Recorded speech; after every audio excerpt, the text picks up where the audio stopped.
Well, I want to start off by saying good evening to everyone and thank you all very much for joining us this evening.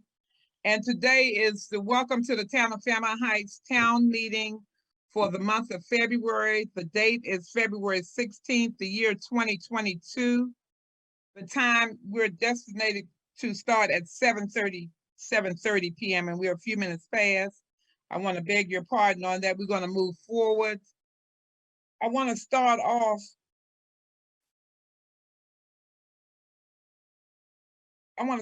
with the roll call. Mrs. Tucker, would you please call the roll? Mayor Martin. Present. Councilmember Waiters.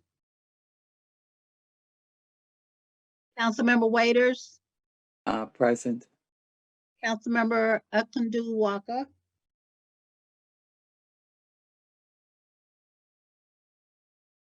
I see her on the line. She's muted. Councilmember. She's muted. Okay. Okay, present. Councilmember Morgan. Here. Councilmember Morris. Let's see him. Councilmember Dotson. She's here. She's coming in. Okay. Okay, so I have Councilmember Morris as absent at the present time.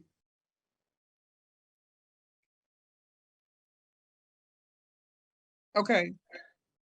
So. All right. Everyone's here except for Councilmember Morris. Okay. All right. Thank you very much, Mrs. Tucker. At this time, I would like for us to observe a moment of silence.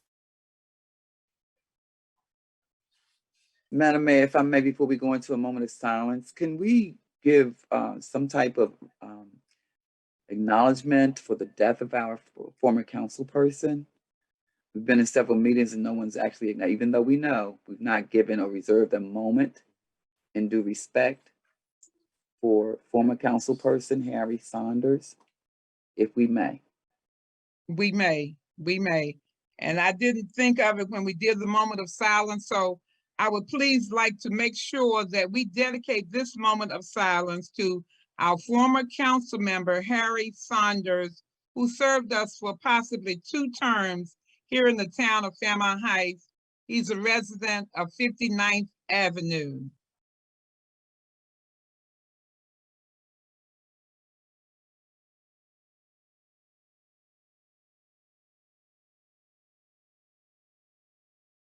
Thank you all very much. Mrs. Tucker? Yes, I'm here. Yes, is there a possibility you could read the summary of the closed session with Attorney Deloach into the record? Yes, I will read it. Okay. Summary of closed session with Attorney Deloach. Finalization of letter to Councilmember Wood Dotson. Resolution of stipend amount for setting council members. Advice of attorney to send out formal certified letters and first-class mail. The meeting of the closed session was adjourned at 8:10 p.m. All right, thank you very much, Mrs. Tucker. I'm going to continue on down to our police department report. And Lieutenant Ivy, would you please come forward with your report? Yes, ma'am. Good evening, Mayor, Council, and residents. For the month of January 2022, the monthly report for the Fairmount Heights Police Department. The Fairmount Heights Police Department totaled 270 calls for service for the month of January 2022, with a difference of 242 calls for service for the month of December 2021. We encountered a domestic violence incident with contact between both parties involving a child custody dispute, which resulted in non-life-threatening injuries, which is an asset concerning any domestic violence situation that would occur. Next, we had a severe armed carjacking incident involving a black handgun that was brandished to a victim 1 and a victim 2, and the suspects who then fled in the direction of Addison Road. During that time, victim 2 had previously observed the suspects exit a Suburban, which followed victim 1 and victim 2 stolen vehicle towards Sheriff Road. During the course of this investigation, detectives had located the Suburban which was involved, bearing a Virginia registration. That registration check revealed that this vehicle was stolen through Metropolitan Police Department. The Suburban was then impounded for processing. While processing the vehicle, detectives located Virginia registration plates inside of this vehicle. A registration check revealed these were reported stolen during a carjacking robbery through Alexandria Police Department. So the Virginia tags have been a severe issue and a concern throughout here in Prince George's County. Next, we have an armed person incident report involving a victim which was waiting for his Uber ride to be picked up. When the victim approached the vehicle for his Uber ride pickup, the suspect with inside pointed a handgun at the victim, and told him to get away from the car. The victim fled the scene and notified police. Upon arrival on the scene, officers observed the description of the vehicle with someone sitting in the driver's seat. When asked about the location of the suspect with the handgun, officers were informed that the suspect was in the medical services building located on 525 Eastern Avenue. Upon entering to the facility, apprehension was made of the suspect. It was later revealed after notification that the handgun was found in the trash can of the facility in the medical building. Further, we had an armed robbery incident report involved a victim at Paul's liquor store by 2 suspects. The suspects took the victim's wallet, car keys, and vehicle and fled in an unknown direction of travel. Concerning the updates, the snow conditions through the month of January brought about enforcement with violations of the no parking on snow route side of the street. Residents that were in violation reported numerous complaints about enforcement that was being conducted to them. Concerning further updates, the state's attorney's office carjacking task force with municipal agencies continue to be in partnership with the Fairmount Heights Police Department. An overall view of carjacking data for review. I'll share with you in 2019, 78 reported carjackings. In 2020, 212 carjackings. And in 2021, an increase of 393 carjackings reported.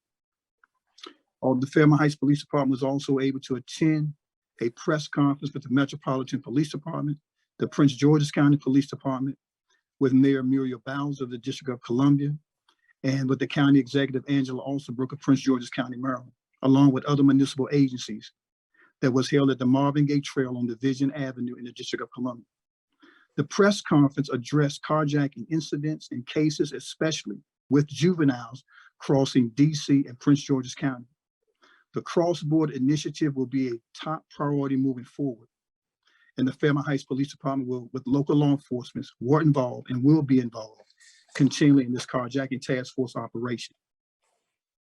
Also concerning our patrol, continued support for the Prince George's County Police Department and along with the Seat Pleasant Police Department as well.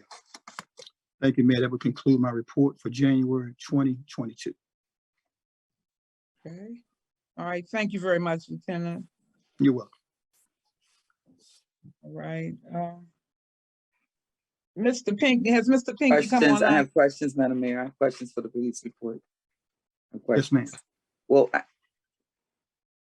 Yes, ma'am. so Lieutenant Ivy, and you don't have to really answer this tonight. I noticed, and I don't have but 3 of your reports, one for December, one for January. But when you give your report, all of the incidents, you know, I'm paying attention to, but you also give a number of the total calls. Mm-hmm. And it seems to be escalating. So, for instance, in December, it was 235, and it from the month before to 242. Mm-hmm. Then in January, it's 242 to 270. Mm-hmm. So, you know, in doing my math, there was a small uptick in December. However, there was a large kind of sort of like it's up 28 incidents. Right. Mm-hmm. And so take in consideration, I know you're going to take in consideration with the holidays and also too with the escalation of the crime due to the pandemic situation. And that's why I wanted to share in detail, especially you can see the rise on the carjacking incidents that have taken place that have really grown and increased, especially because of the juvenile population. Okay, no, I wasn't asking for justification. I was just showing, I see the numbers Oh, okay. that are growing with incidents, period. Okay. In terms of the calls. So they're up, numbers are going up, and it looks like it's a trend for incidents going up. Right. And so when I asked you before I talked to you, and I was asking you for a delta, that's kind of sort of what I'm talking about. Tracking the percentage of crime, whether it's decreasing, increasing, or steady. That's what I'm saying. And then this is my question. That was just a comment, and I'll talk to you offline about that. Okay. I got a February schedule. What is that for? It was in my box. What is that for, sir? You didn't mention it in your report. February schedule? A that was February my calendar. Oh, that was for the month of February concerning my standard schedule of being in. So we never got this before. So is this something new? Right. Well, no, it hasn't been new. Normally I have given it to Councilwoman Ms. Upman-Duwaka, but she requested that I put a copy in everybody's box. Why? I guess she can ask the question. Okay, table that until I get to her. Okay, thanks. Okay. Thanks.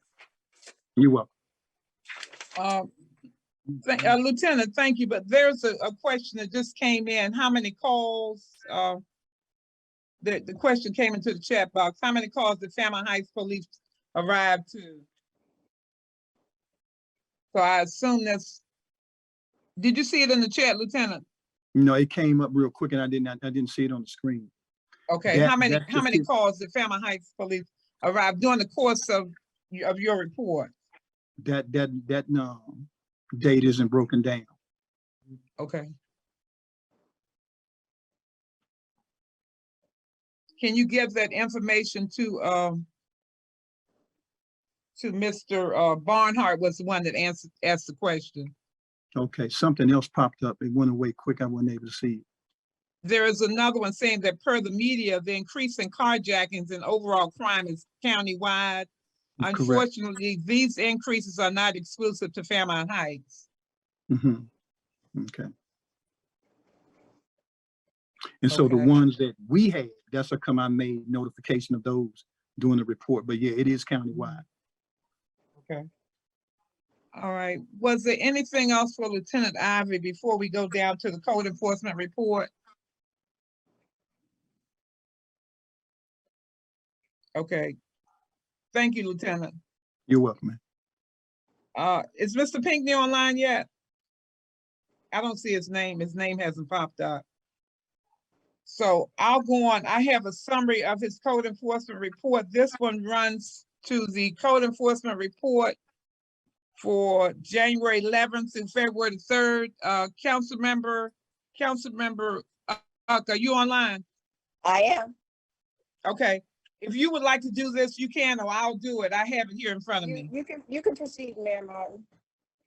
Okay, this is the summary, and I gave the dates, January 11th to February 3rd, 2022.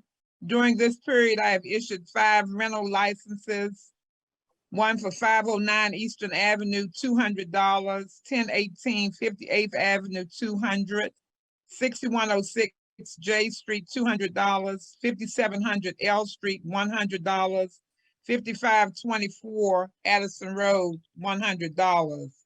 The owners of the property located at 715 61st paid their civil citation for building without a permit in the amount of $1,000 on 1/19/22. All of my court dates for the month of January were postponed.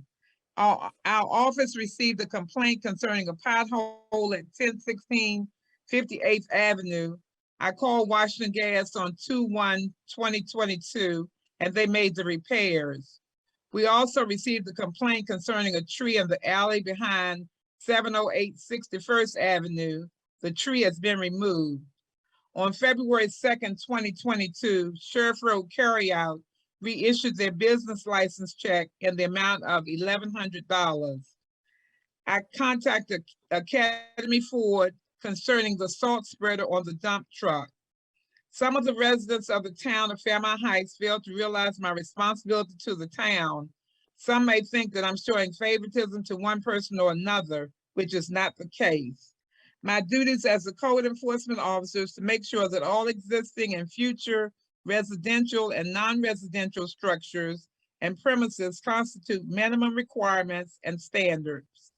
The code enforcement officer enforces town laws and rules and regulations in the areas of zoning, signage, solid waste, recycling, streets and sidewalk, abandoned, inoperative, disabled, and unregistered vehicles, and overall community appearance. The code enforcement officer performs the following duties. A, conducts field inspections for compliance with the town codes. B, investigates complaints and possible code violations. C, identifies problems and recommends solutions to assist citizens with compliance.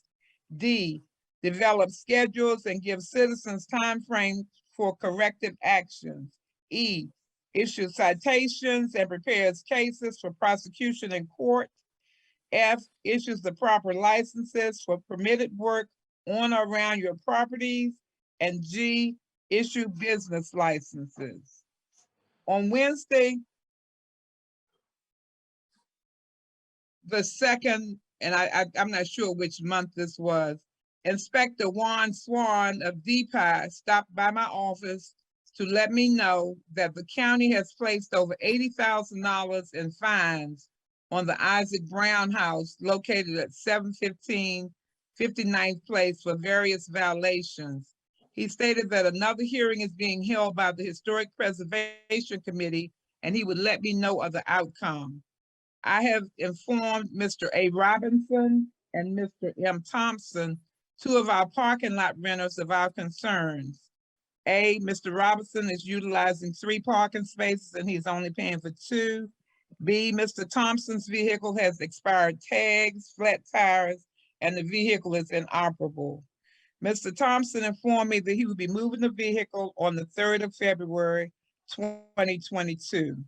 My office is begging for help with Mrs. Wong's property at 706 to 708 62nd Avenue. And that is the code enforcement report from Mr. Pinckney. Madam Mayor, question again, and I'm asking these questions. Mr. Pinckney's not here. I'm asking because I have articles, that I received in my mailbox that either I've never gotten before or that and I guess I anticipated them for further discussion, and we didn't talk about them in the work session, and they're not being discussed now. So that was the schedule that I asked about the schedule for Lieutenant Ivy. Never seen it before, don't know why I had it.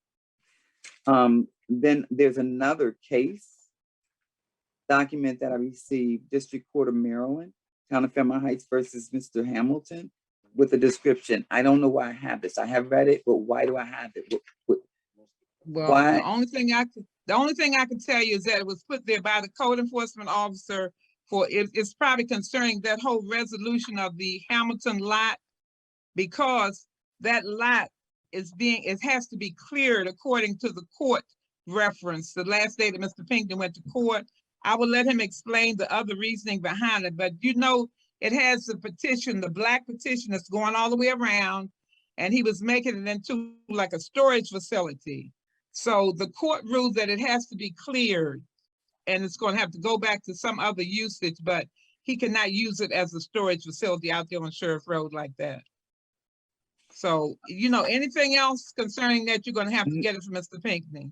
Okay, all right, because it doesn't say that. Okay, I'm concerned because I do have things that I picked up and I do read, but it's not coming forth in the conversation is why I'm asking. Yeah. Oh, okay. I'll put it to the side. Okay, thanks. Yeah. Okay. So I'm going to move on down to Mrs. Walker. Yes. I have you listed for the next report for your treasurer's report. Yes, thank you so much. Good evening, Mayor, Council, and citizens. I'm reporting as of the end of January 2022. First, I want to say thank you so much, Ms. Waiters, for being prepared to help me to share. I had a visual I wanted to share. So when I read through the numbers, you would have something to actually look at, but I'll just kind of summarize the numbers and won't go into a lot of detail. So as of January, we're 7 months into the year. So that's basically 58% of the year. And our income at this point, we have received 84% of the income that we projected we would receive by this time. So we have received $701,684. In comparison to our expenses, which we have kept our expenses below our projection. So we've only expensed 48% of what we said we would expend at this time. So we spent $399,730. There are no accounts at this time that we have discussed that are of major concern. I again want to thank the mayor and council. I had asked for a meeting at the end of September. I asked the mayor and council if I could meet with them on a weekend to be able to spend some additional time looking at our finances, looking at some of our projects, and being able to kind of deep dive into some of the things we don't get a chance to really talk about. And so during that time, we had a chance to talk about the current budget that we're in, and also to talk about the FY23 budget. Some of the things that we talked about on Saturday, I did update the mayor and council and give them a summary of 3 projects that have been put out to bid. One would be the for traffic control, the speed humps. And I would like to point out that with traffic control, we will have to, if we decide to do the speed humps, the speed camera, and or the red light camera, any individual or all 3, we will have to have public hearings, and we will have to do resolutions for those. Right now, citizens, you'll probably see vendors in town that they'll be doing temporary markings to be able to submit proposals for speed humps that will be placed on certain streets in the town. We also talked about the tree removal, and I shared with the mayor and council that the tree removal, depending upon where the tree is located, that will determine where the funding will come from. Because in addition to tree removal, we're also looking to clear the alleys. And we do recognize that the alleys do not run straight through. Some residents have, their fences are, the alley portion has been taken up within their property. And so we recognize that we still want to clear the alleys, and that will allow us to then look at those alleys and to be used in different ways. And Ms. Waiters and I have talked about this as economic development. I'm looking forward to being able to hopefully revisit a proposal that was put in a couple of years or several years ago for usage of the alleys, but certainly the citizens will be included in that, because there will be concerns about the use, the safety, and what have you. One of the things that we did talk about for cleaning the alleys, we would use our highway user funds for that. And so that's also why it's important that with the trees, we know where the tree is located, because if it's located in an alley, then we're going to use our highway user funds to be able to clear those trees and make those alleys passable. During that meeting, we also reviewed, I gave the council 3 contracts to review. One would be the contract that we currently have, an updated contract for Mr. Gray and his company. One is also a contract for Public Works, the current driver, and then our contract for our building sanitation with American Pest, because we've been asked to go back and begin having the building sanitized again. We did, as I said, we talked about the FY23 budget, and then we talked about the potential uses for ARPA funds. And we, again, I don't have the visual, so I can't really go, I don't really want to go into that without being able to see that. But we are going to have another meeting with the mayor, council, and citizens. And during that time, I will at least provide the same information. Somebody I think has a TV on, I can hear background noise. Part of the transition team. And so I will provide information as far as the uses of the ARPA funds, and then some of the things that you can't use the ARPA funds for. And then with the assistance of Ms. I'm sorry, my mind went blank. With the assistance of Councilmember Waiters, we are planning to use breakout rooms to be able to allow citizens to have more in-depth conversations and provide recommendations and their thoughts on how those funds can be used. A couple of assignments that we left the meeting with. One, Councilman Waiters is going to assist with the parking lot conveyance. The parking lot across the street that we use, we need to get a letter from PG County conveying, we're hoping to get a letter from PG County conveying that lot to the town. And so Ms. Waiters is going to assist with that. And Ms. Waiters, I think the information for Hamilton bonding that may have come because of the conversation that we had on Saturday, Mr. Pinckney had reported on Hamilton bonding. And then I had a conversation with him, reminding him that there are 3 areas that, I can't think of the gentleman's name he spoke to at the county, but there are 3 areas of support that he's going to need. One is he's going to need support from the sheriff's department. 2 will be support from animal control. And 3, it's escaping me right now, so I can't think what that is. That could be why he put that in the mailboxes, because I had asked Mrs. Up during the Saturday meeting to follow up with Mr. Pinckney on that, because I didn't want to lose sight of that. So that might be why he put that in your mailbox. But I certainly will also follow up with him if he needs me to help with that. We did receive the shed today, not the shed, I'm sorry, it's a small garage. And so we did receive the small garage today for Public Works. So thank you so much, Mayor and Council, for hanging in there. Glad that we now have that, and we owe Mr. Burley a thank you for allowing us to use his sea container during this time. And so we want to thank him for that. And one of the last things we talked about, again, Ms. Waiters and I talked about rebirthing robocall in a way to be able to better communicate with citizens so that we can get information out to all citizens. And so we're not saying that we're definitely going to do robocall, but at least we're going to talk about this for the upcoming budget to ensure that we look at multiple ways to communicate with the citizens. And so I think those are the main things that we talked about as far as finances during for the month of January. Mayor Martin, I did speak with Ms. Sarumi, and so if you'd like me to, I can read her report. Her report comes after mine. I can summarize her report if you'd like me to. That would be fine. There are some questions that have come in the chat for you too, Ms. Walker. And Okay. one was, how much do we have in the highway user fund? Okay. Can I make a note to give you that exact amount? Because I do have it, but I just don't have it like right here in front of me. So can I make a note to get that? I'm looking for a pen. Okay, it came from Mr. Barnhart. Okay, you no can- problem. Okay. Amount in highway user.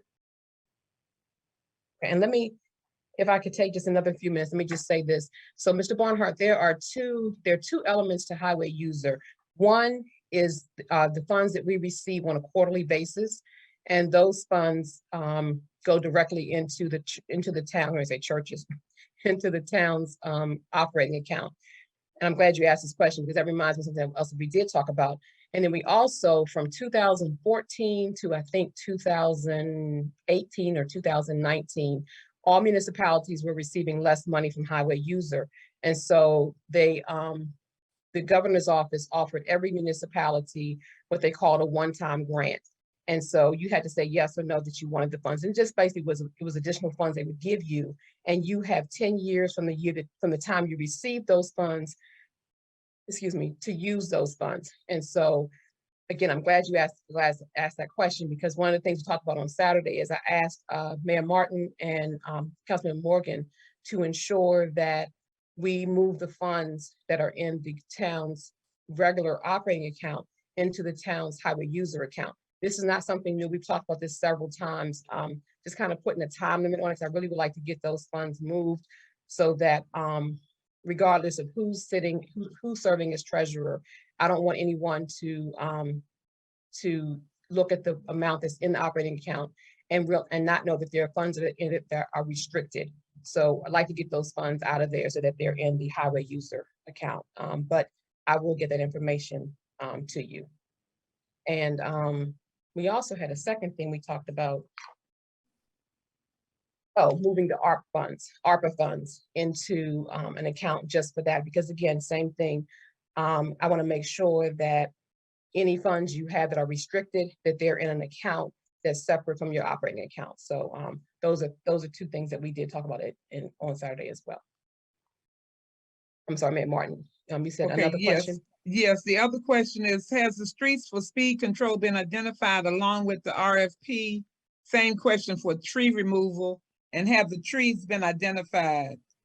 Yes, so the streets for the speed control, 58th Avenue, 59th Avenue, 60th Avenue, 60th Place, 61st Avenue, and J Street, excuse me. For the alley and footpath clearing, the alleys run from Aspen Street to 57th Place, Eastern Avenue to L Street, Eastern Avenue to 60th Avenue, Eastern Avenue to Addison Road, 62nd Avenue to 61st Avenue. For the tree removal, so if the trees are to be removed, cut down, they will be marked with a red X. And Mr. Pinckney and Public Works, they're marking the trees. The trees have been identified at 58th Avenue near 711 58th Avenue, one tree. 6101 K Street near 60th Avenue, the Pocket Park, there are multiple trees there. 5908 K Street, there's one tree, and I believe that tree is in the area that's been conveyed to the town that's going to be used to support additional parking. 60th Avenue near the 600 block, there's one tree there. And then there are about 3 trees on 61st Avenue near 1108 61st Avenue. And what the vendors have been asked is if when they come out and they're looking at the areas, if there's a tree that we have marked with green that needs to be marked red or vice versa, we've asked them to put that in their proposal as well. And one of the last things that I talked to the mayor and council about with the proposals is the continuance of the cleaning once the areas are cleared out, because right now we don't have the personnel to be able to maintain those alleys. So that's something though that we'll have to talk about once it's done, going back and being able to have a vendor having that outsourced for a period of time and what that would look like. Okay. Okay. All right. Those were the 2 that I saw. Okay. All righty. And certainly if there are other questions, citizens, don't hesitate to reach out to me. I never mind answering questions, and I never mind taking time to sit down with you if you have questions. And so, Mayor Martin, I will try to read through Miss let me grab my mouse. Hold on 1 second. Okay. I'll read through Miss Sarumi's report. She's unable to be with us this evening. Yeah.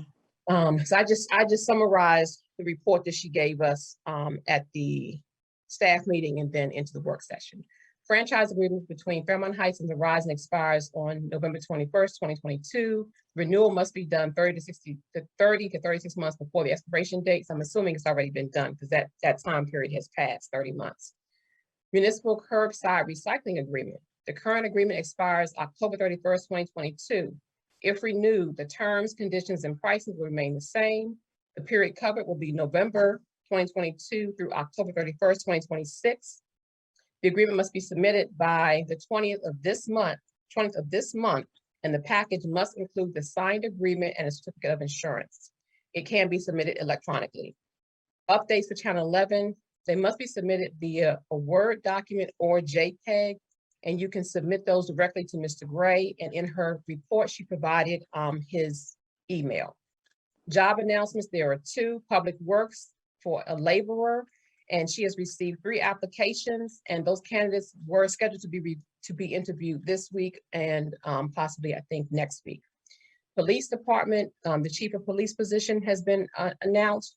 2 resumes have been received as of last week. And she mentioned during her report how those resumes would be would be scored and who would be responsible for that. Public Works, she thanked Public Works staff for their commitment during the inclement weather to ensure that streets are passable. She reminded residents living on some emergency routes to please remove their vehicles from those routes prior to the onset of a storm. She's continuing to collect the pole number and location of street lights that are out. That information will be conveyed to PEPCO so that the street lights can be repaired. Charging station site proposal. PEPCO presented a revised site proposal. They are continuing to propose 2 parking spaces, 1 green charging station and 1 blue meter cabinet. There were no new updates from PG County Emergency Preparedness regarding BRIC, which is Building Resilient Infrastructure Communities, a project that's funded by FEMA. Net Zero Housing, she provided a written report from Stephanie, I think it's Praney Prestel. The hazardous material abatement began January 17, 2022. The next phase is demolition. HIP will be on site to pass out flyers to all residents that may be impacted during demolition, and construction is scheduled to begin in spring of 2022. Maryland Milestone, ATHA, Anacostia Trail Heritage Association, they were scheduled to be on the council's agenda for January 11th. Due to COVID, the meeting was held virtually on the 25th. ATHA is requesting a resolution from the town to include them in their study of existing boundaries in central Prince George's County area. A draft of the resolution and other documents were provided for the council for review. And then she provided the update on the Green Team. The monthly meeting is held the 4th Thursday of every month at 7 p.m. via Zoom. And she did provide an update for economic development, but I know that Councilman Waiters can do a much better job of summarizing that than I can. So I will not attempt to summarize or update on economic development. And those are the main areas that she reported on in her report. All right. Thank you Thank very you. much. welcome. Thank you for reading that, Ms. Walker. You're I welcome. see that there is a comment from Ms. Gladden, and I don't think it's directed to you. It's probably something that I could answer. Can 61st Avenue be considered for speed cameras since a lot of traffic cut through comes through from Sheriff Road? And that is true. 61st Avenue is one of the avenues that we definitely had on the list as far as the speed humps. Now, as far as the speed cameras, the last time when we had the cameras, I don't know whether most people remember, we had Addison Road and Sheriff Road because those are our major through tubes. And, you know, even though they're not owned by the town, but it did us much more justice and it proved much more safety consciousness if we let those 2 main roads carry the speed cameras. We don't actually know, we haven't been in the talks with anyone concerning, oh, you were talking about speed humps, great. Yeah, so the speed humps are already listed on the list for 61st. They're one of the streets listed. They're one of the targeted areas, yeah. Yes, and one of the because things when we sat down, when we had the meeting, that was one of the roads that was identified because of the cut through. So Right. it's already included.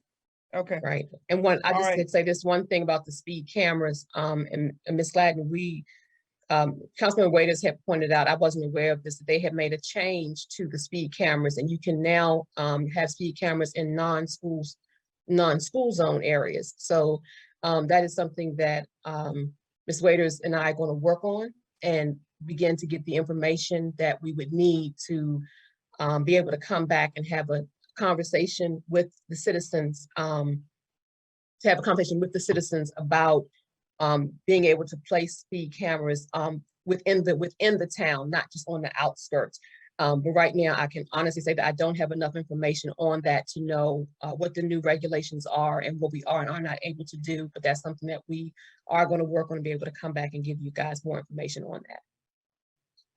Okay. That's what I say about that. Okay, thank you. I wanted to also say that this information, the same information was brought to us back from Ocean City because when these changes were made, I remember Councilmember Morris mentioned the fact now that the whole situation with speed cameras and where they could be located was a lot different. It's been upgraded. So once we get back with the company, whoever we decide that we're going to deal with, we'll have a chance to get all of the information laid out and see where we can go from there. Okay. I'm going to go down to old business. Thank you all very much for your reports. I'm going to go down to old business, and the first item on the old business is the net zero housing update.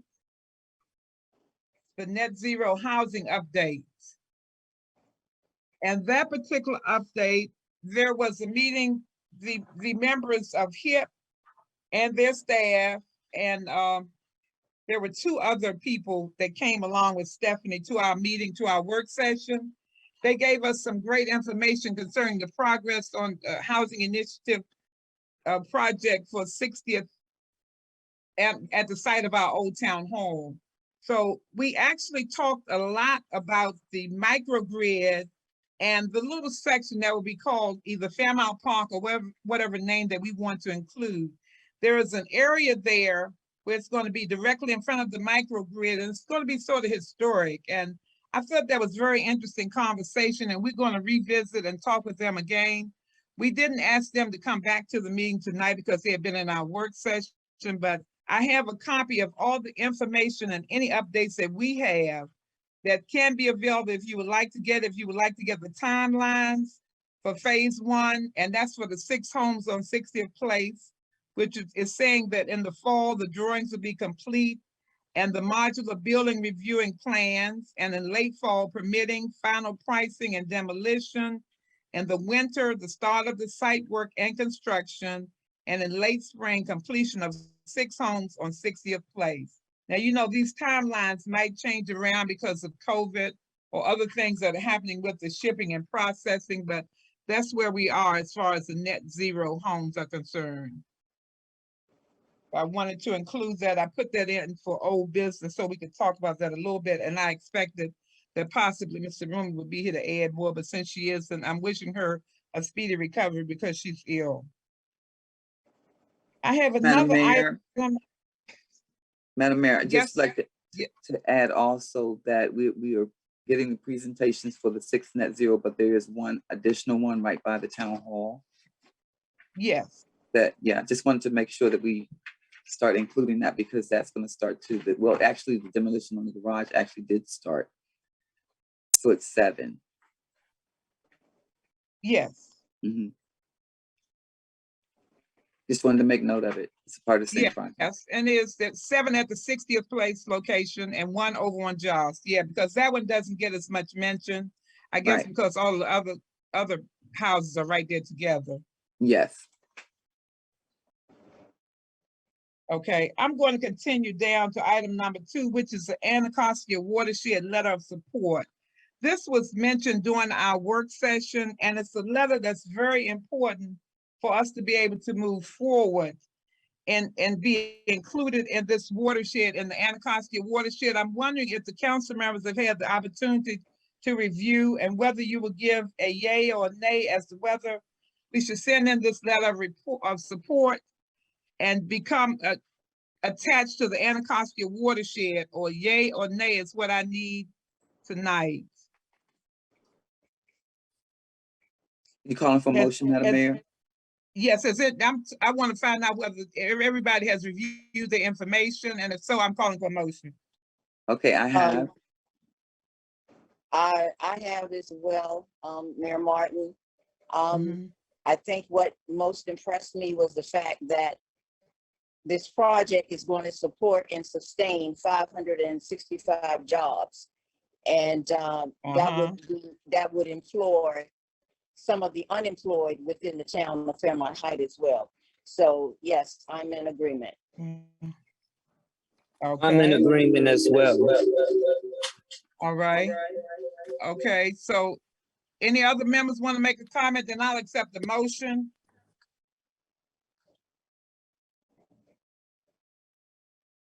All right, I'll accept the motion for approval of the Anacostia Watershed Letter of Support. So move, Councilmember Waiters. I get a second on that? Second.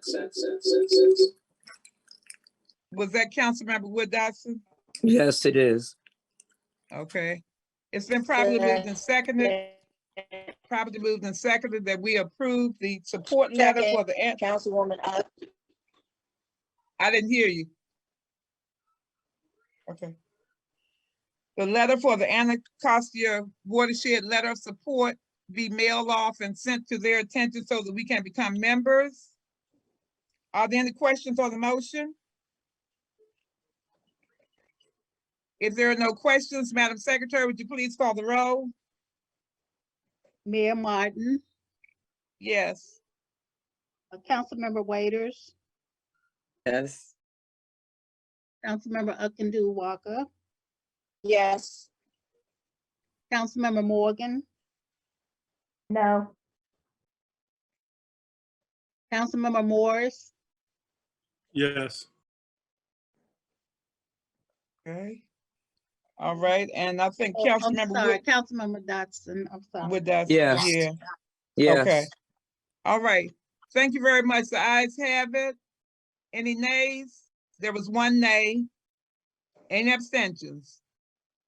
So there were no abstentions, so that passes. We'll get the letter of support out to them as soon as possible. Okay. I'm going down to new business, and the first item that I have on the new business is a collaboration that we will be doing on the 20th of February, which is this coming Sunday.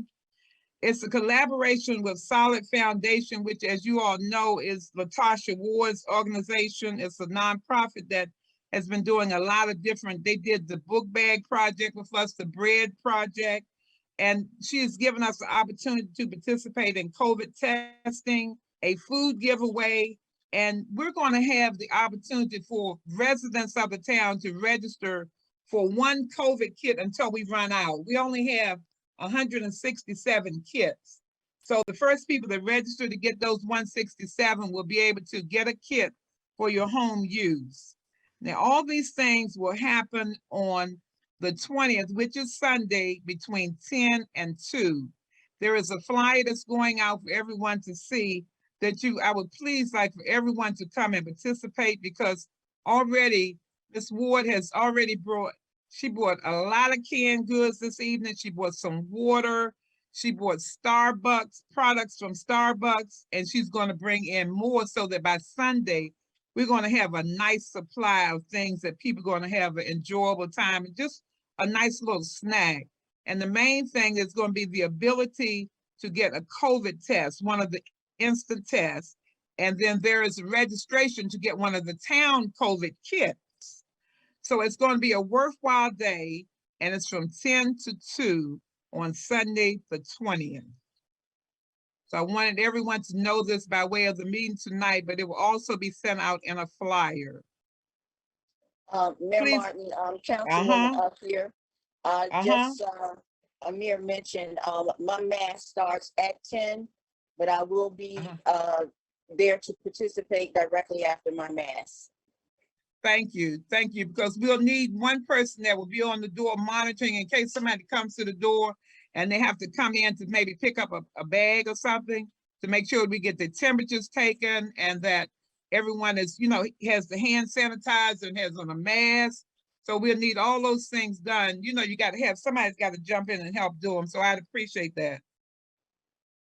Council member, No that was for you. Okay. Yes, ma'am. All Thank right. you.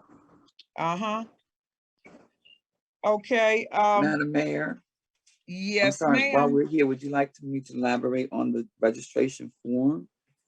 Or you want me to You might wait? as well do that. You can do that now. Okay, I'll get it out of the way. It lets my report, I'm sorry. So Mayor mentioned the registration process via Google, the application. We've created a registration form. That form information can be forwarded. It will be information on the flyer on how to get to the registration form. There's a time duration in there for you to select a time slot, even though it's going on from 10 to 2. I put time slots in there for you to select. That's just for the sake of the whole entire community, so that if they're not coming to the event, but they do reserve a kit, it's available. So there's several time slots in there. You have to register with your phone number and or email, but it reserves so that all you have to do is come on Sunday to pick up your kit. Once we reach the number 167, there are no more available unless Ms. Ward brings some with her. We only have, as Mayor said, 167. So we'll be monitoring the registration. Your information will go into a spreadsheet where we'll track the times that you're supposed to show up, or anyone from the public will show up in that time frame for the duration of the event on Sunday. Any questions? Okay. And as a test, I did send it to the mayor and council for them to fill out to test to see if it's working. Haven't gotten a response. Please fill it out so that when we go make it public, that we know that it does function and can fix anything that may be wrong with it before we do make it public. Okay, thank you very much.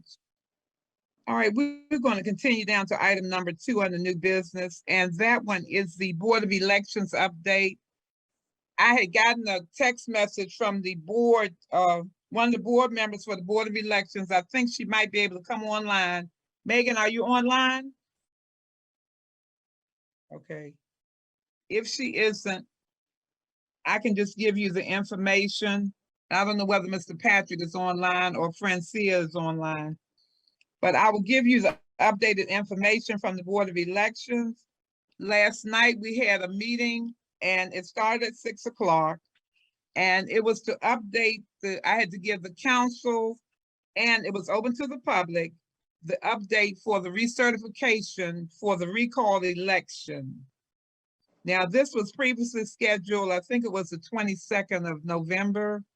And because of various conditions and because of the fact that we didn't meet our guidelines as far as timeframes and notification for the newspaper, it had to be recertified. So that was done on February the 12th. The meeting was held last night, which was the 15th of February. So the letters were presented to everyone. All of the council members received the letters, and especially those council members that were affected by it. So the timeline that we have for our next meeting, if no one resigns, then there'll be a timeline for a next meeting to schedule the recall, and it will be on the 22nd of this month at 6 o'clock p.m. So I wanted to give you all that much, and hopefully if one of the board members come online, then we can have them to join in or say whatever they want to say. But I have sent notification to them as to me and what happened in the meeting last night. So I wanted to give that update. Okay, I'm going to go on down to item number 3 on the new business. This year for our Black History celebration, we'll be observing on February 27th, which is a Sunday, and it will be on, the time is from 3 o'clock p.m. until 5 o'clock p.m. We'll be having a fireside chat. This is something that we wanted to do this year because it gives people the chance to get a warm fire going, sit around and talk, have some music. You can have your tea. We can have an enjoyable Sunday evening. So it's scheduled for the 27th from 3 until 5 p.m. So if you all could please put those dates on your calendar. This will be a virtual fireside chat. So please keep that in your minds and in your hearts. All right, I'm going to continue on down to our county recycling agreement, and I need to get the council's participation on this. On this recycling agreement, I think Mrs. Walker read part of it saying that this documentation is due by February 20th, which is Sunday. So we're going to need to do the turnaround and get this out of the building, scan it out by tomorrow. I need to know the pleasure of the council as far as continuing in our agreement with the county and renewing our contract, because they have to have this paperwork in, and they wanted it in by the 20th of February. And Mr. Roma is not here, so we have to get it out. So please, council members, give me your pleasure, give me a motion. Let's get this signed and get it out.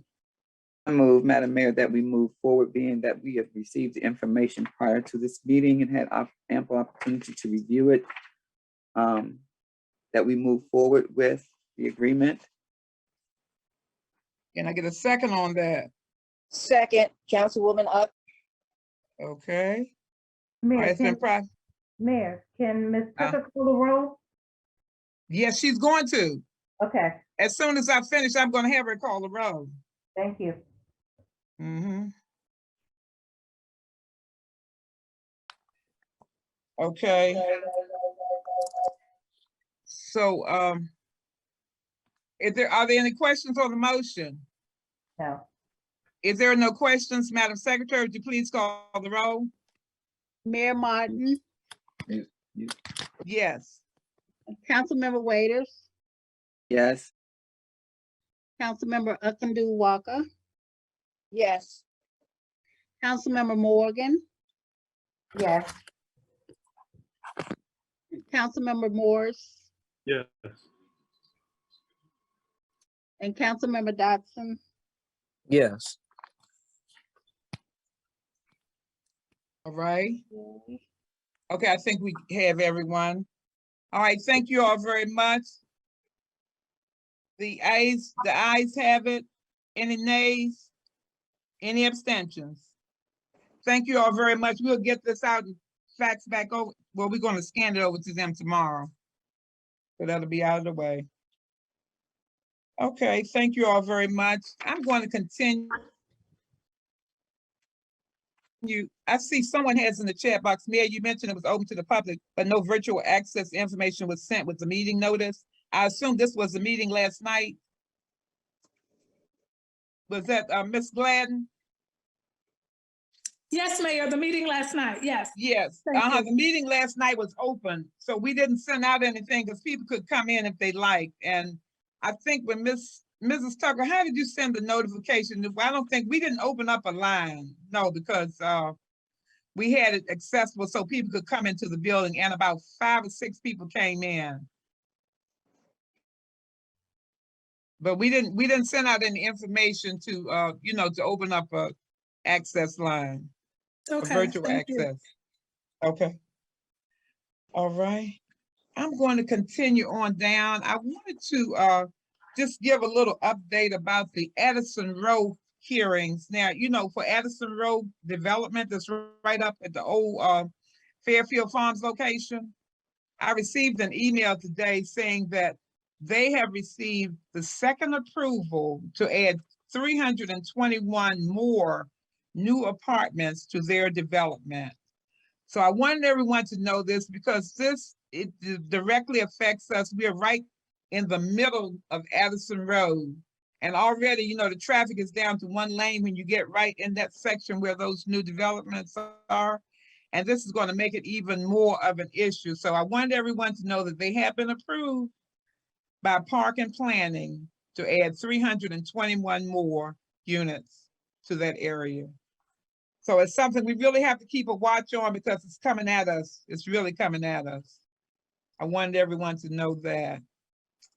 I wanted to also add some information concerning the situation on 62nd Avenue with Ms. Wong and the debris and the horrible situation that she has that's continuing to be a problem to us. Mr. Pinckney mentioned it in his report, and I talked with the county executive about a month and a half ago at an event, and she said that she was going to get back with me so we could talk about really doing something about that ASAP. Well, I didn't receive a response, so I decided to reach out to her office, to the municipal liaison. So I did get an email back from her saying, Mayor, I received your information and I will check into it and follow up with you. That was this evening. So hopefully I'm expecting to hear something from her office. And I contacted Mr. Ross in the county executive's office. So hopefully, because we have to do something about it. I was up on 62nd, must have been 2 weeks ago, and I saw that there is a house it's already up and it's beautiful. And that house is a tall structure, and it's going to add to all of the beautiful homes that are already on 62nd. And you look on 62nd, you see people really try to keep their places up. But this whole situation, Ms. Wong, it's just gone on for so long. And hopefully we can come to some resolution with that as soon as possible. So that is on my radar. It's on Mr. Pinckney's. Hopefully we're going to get something that's really going to come out of that that's going to be positive. But I wanted to mention it tonight. Okay, I'm going to go down to the council members, and I'm not going to, I'm just going to go by the people that I know are on the line. I'll start off with Councilmember Morgan.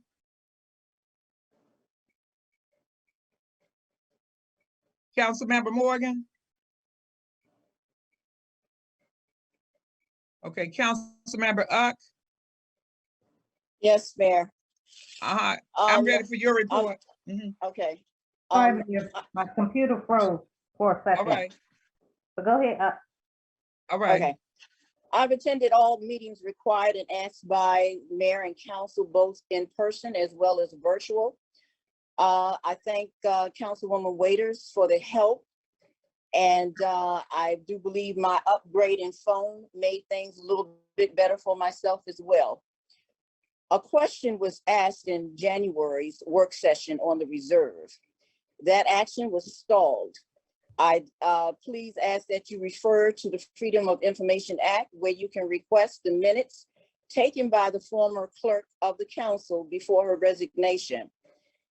As you do know, the position of police chief has been posted as per our town manager's report. She and the mayor, as per previous practice, will be reviewing the applications and scoring before presenting to the full council. As per Officer Ivy's police report, the council has been informed on the carjacking task force.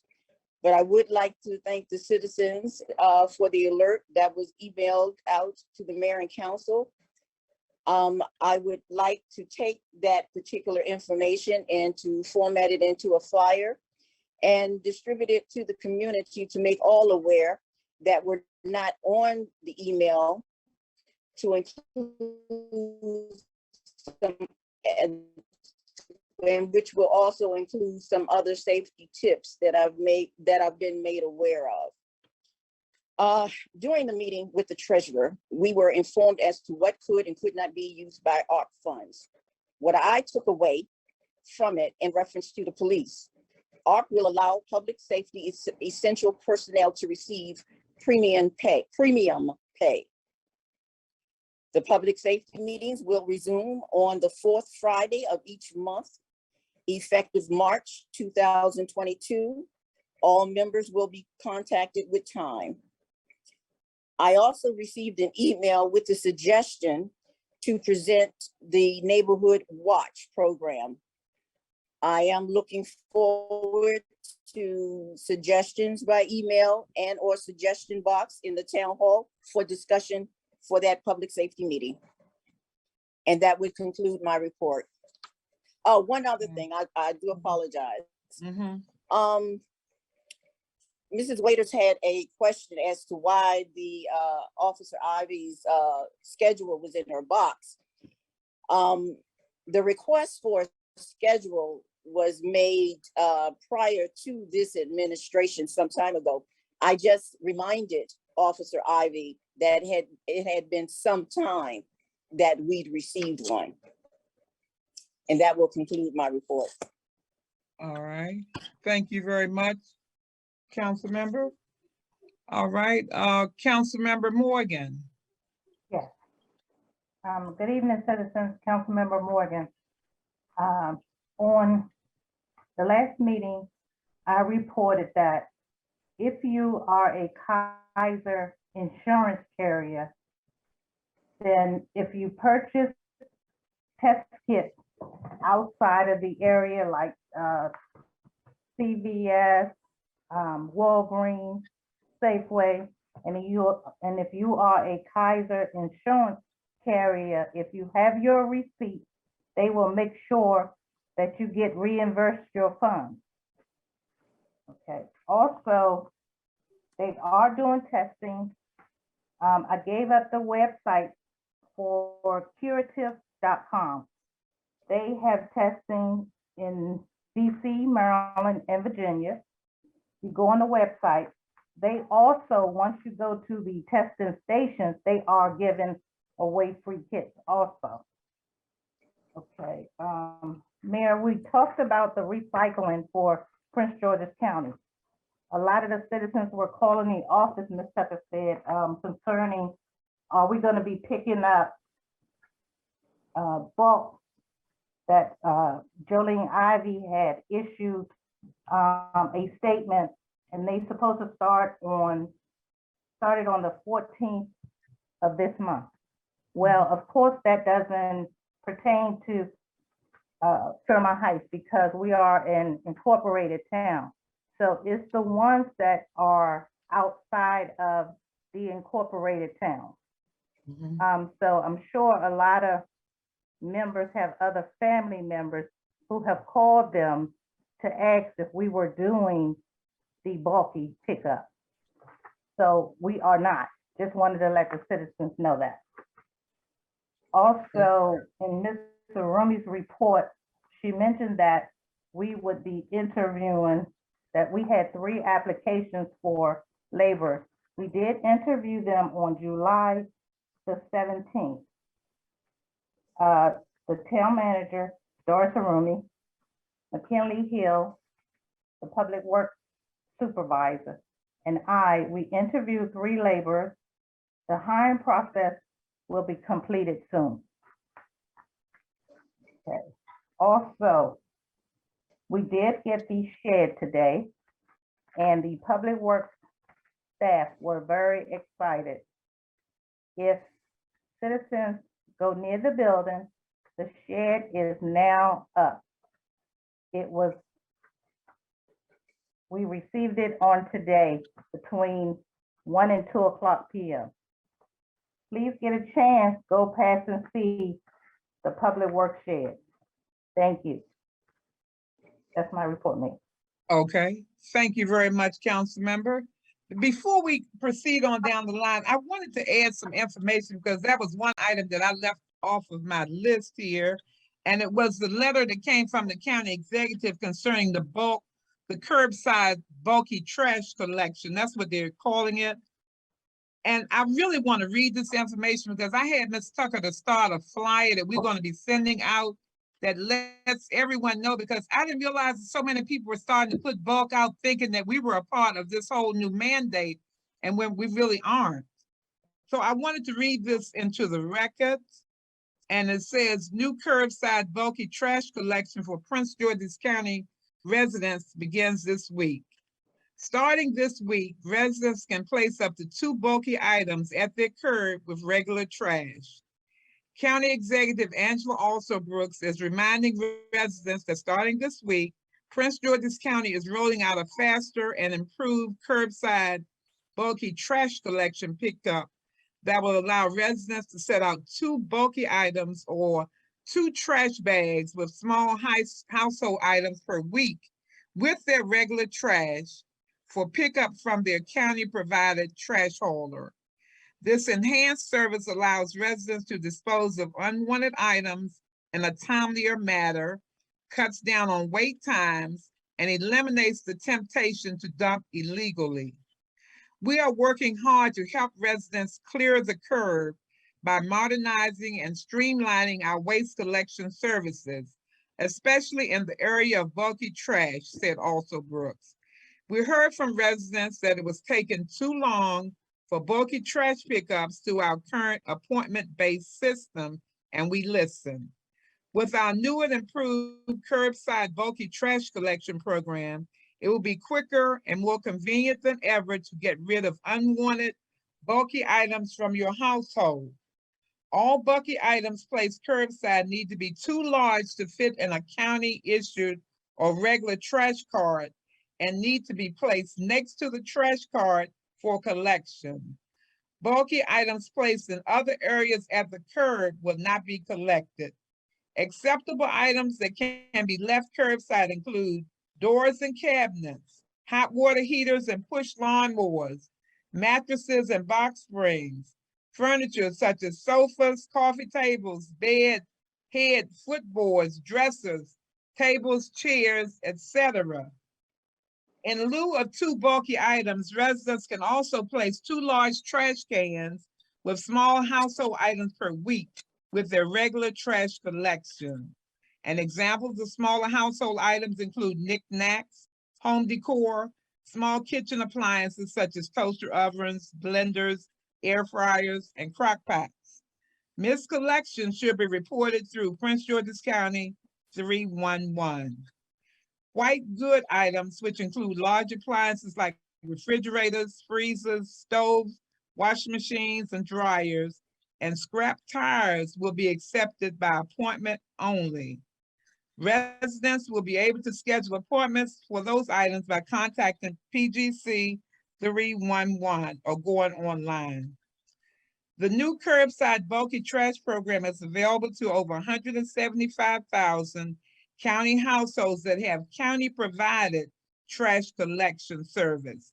Residents who reside in a municipality and do not receive bulky services from the county directly will not experience a change in services and will continue to follow their municipal guidelines. Those residents who only pay for bulky trash removal will still need to schedule bulky trash collections through PGC 311. And then they give you another website if you need further information. So that is what came in directly from the county executive. If anyone needs a copy of this, you can get a copy from the office. Or if you would like to have it placed in your box, let me know. All right. Councilmember Morris.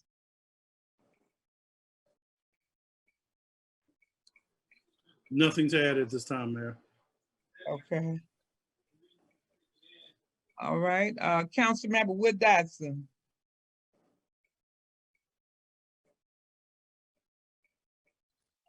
Yes. What I'd like to do is just let it be known I'm in the process of formulating another day like we had in November and December with a bazaar and real broad giveaway. Be able to do a meal, this time prepare it, and it should incur no cost to the town. It's projected the end of next month, like the last Saturday in March. Along with that, I was also reminded about May Day. So between now and maybe a month or so, I guess project the date so that we can set that up as well. And that's my report. Okay, thank you. All right, Councilmember Wade. No, I know what I meant to ask as well. I just wanted to be on the record, something that I would like to request and find out if it could be given to me. I've asked before and I haven't gotten it to date. I would like to request an itemized list and cost of the expense of each item that was supposed to be purchased. You know, the vendors or business method of payment for the 85th anniversary when it took place. I'd like to have an itemized list of what was given if samples were brought in for that amount. I need, you know, I never got anything in regard to asking who was even paid. We heard PayPal. I never saw any receipts.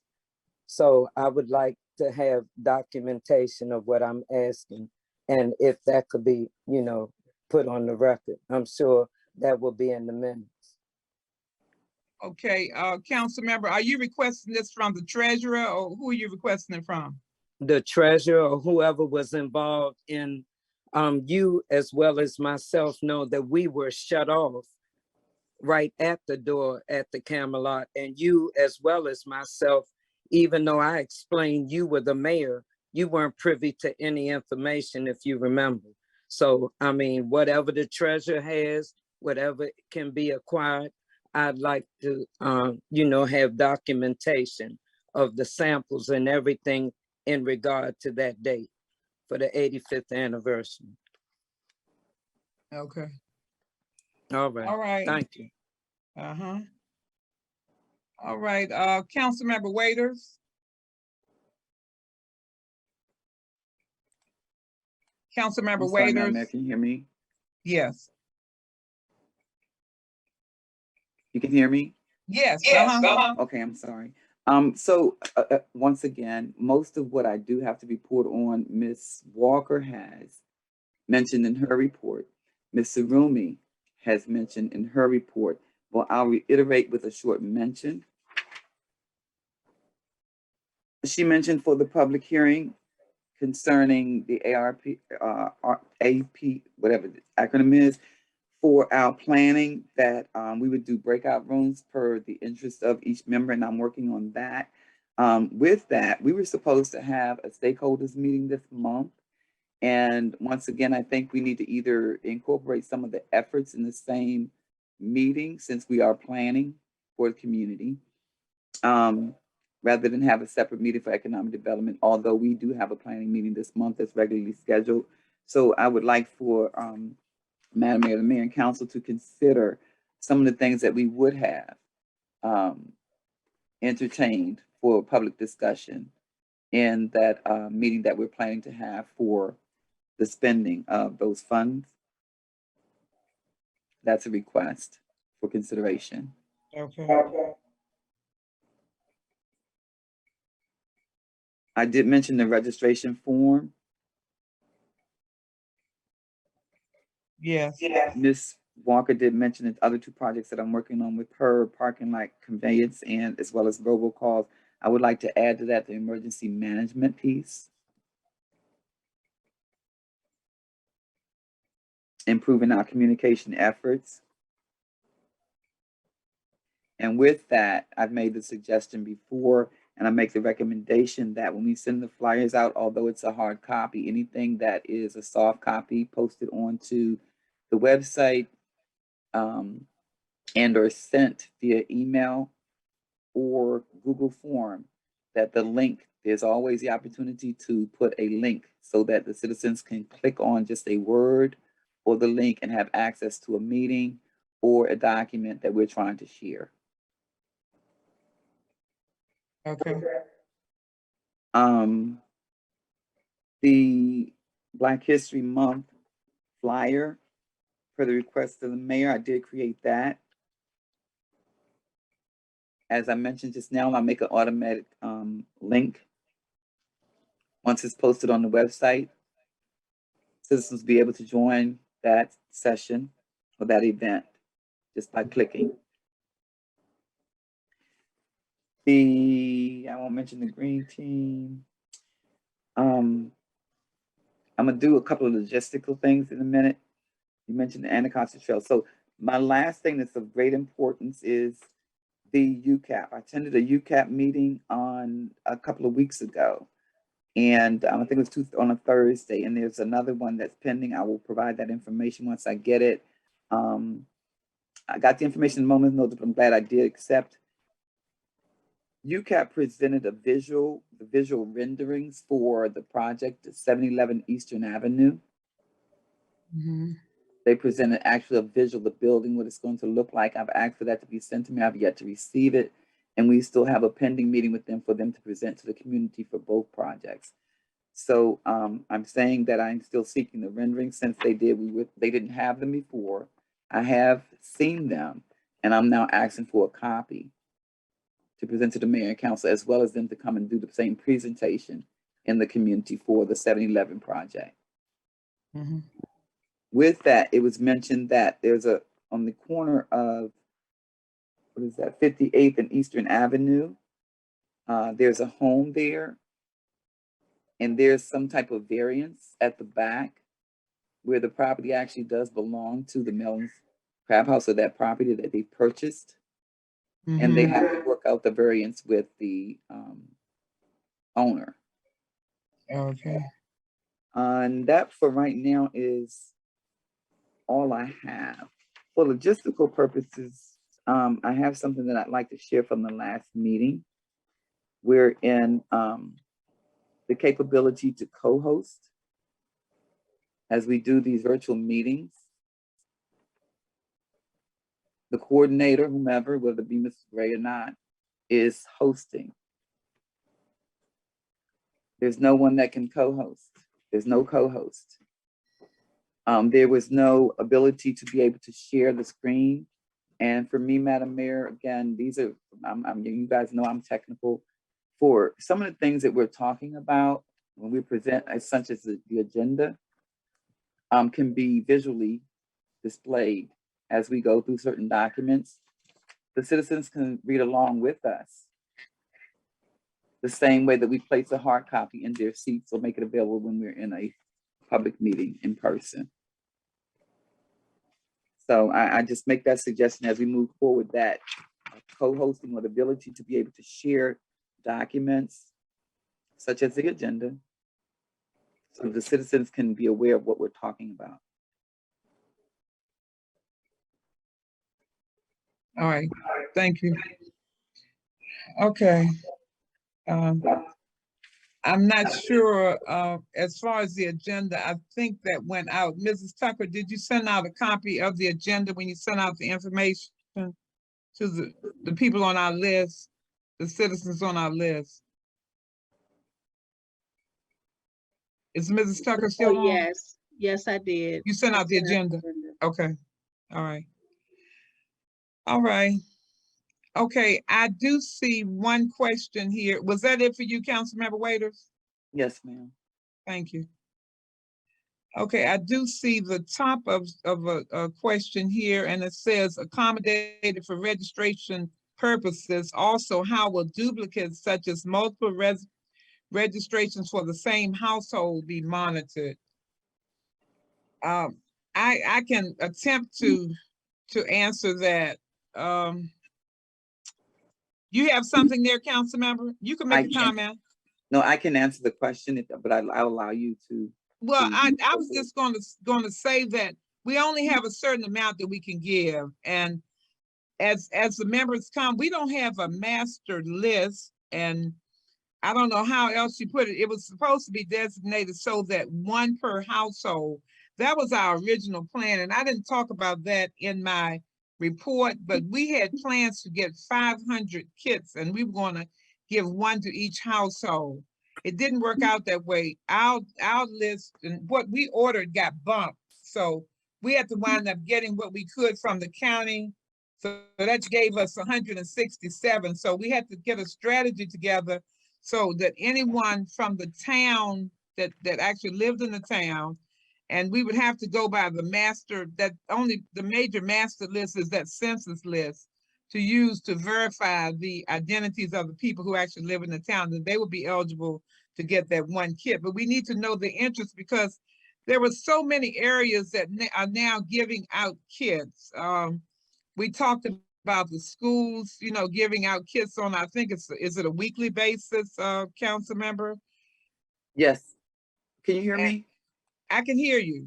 Oh, yes, ma'am. I'll wait for you to finish. And if you want me to verify to that point, yes, ma'am. We had the four kits that were mailed to us via the government that we had the selection for.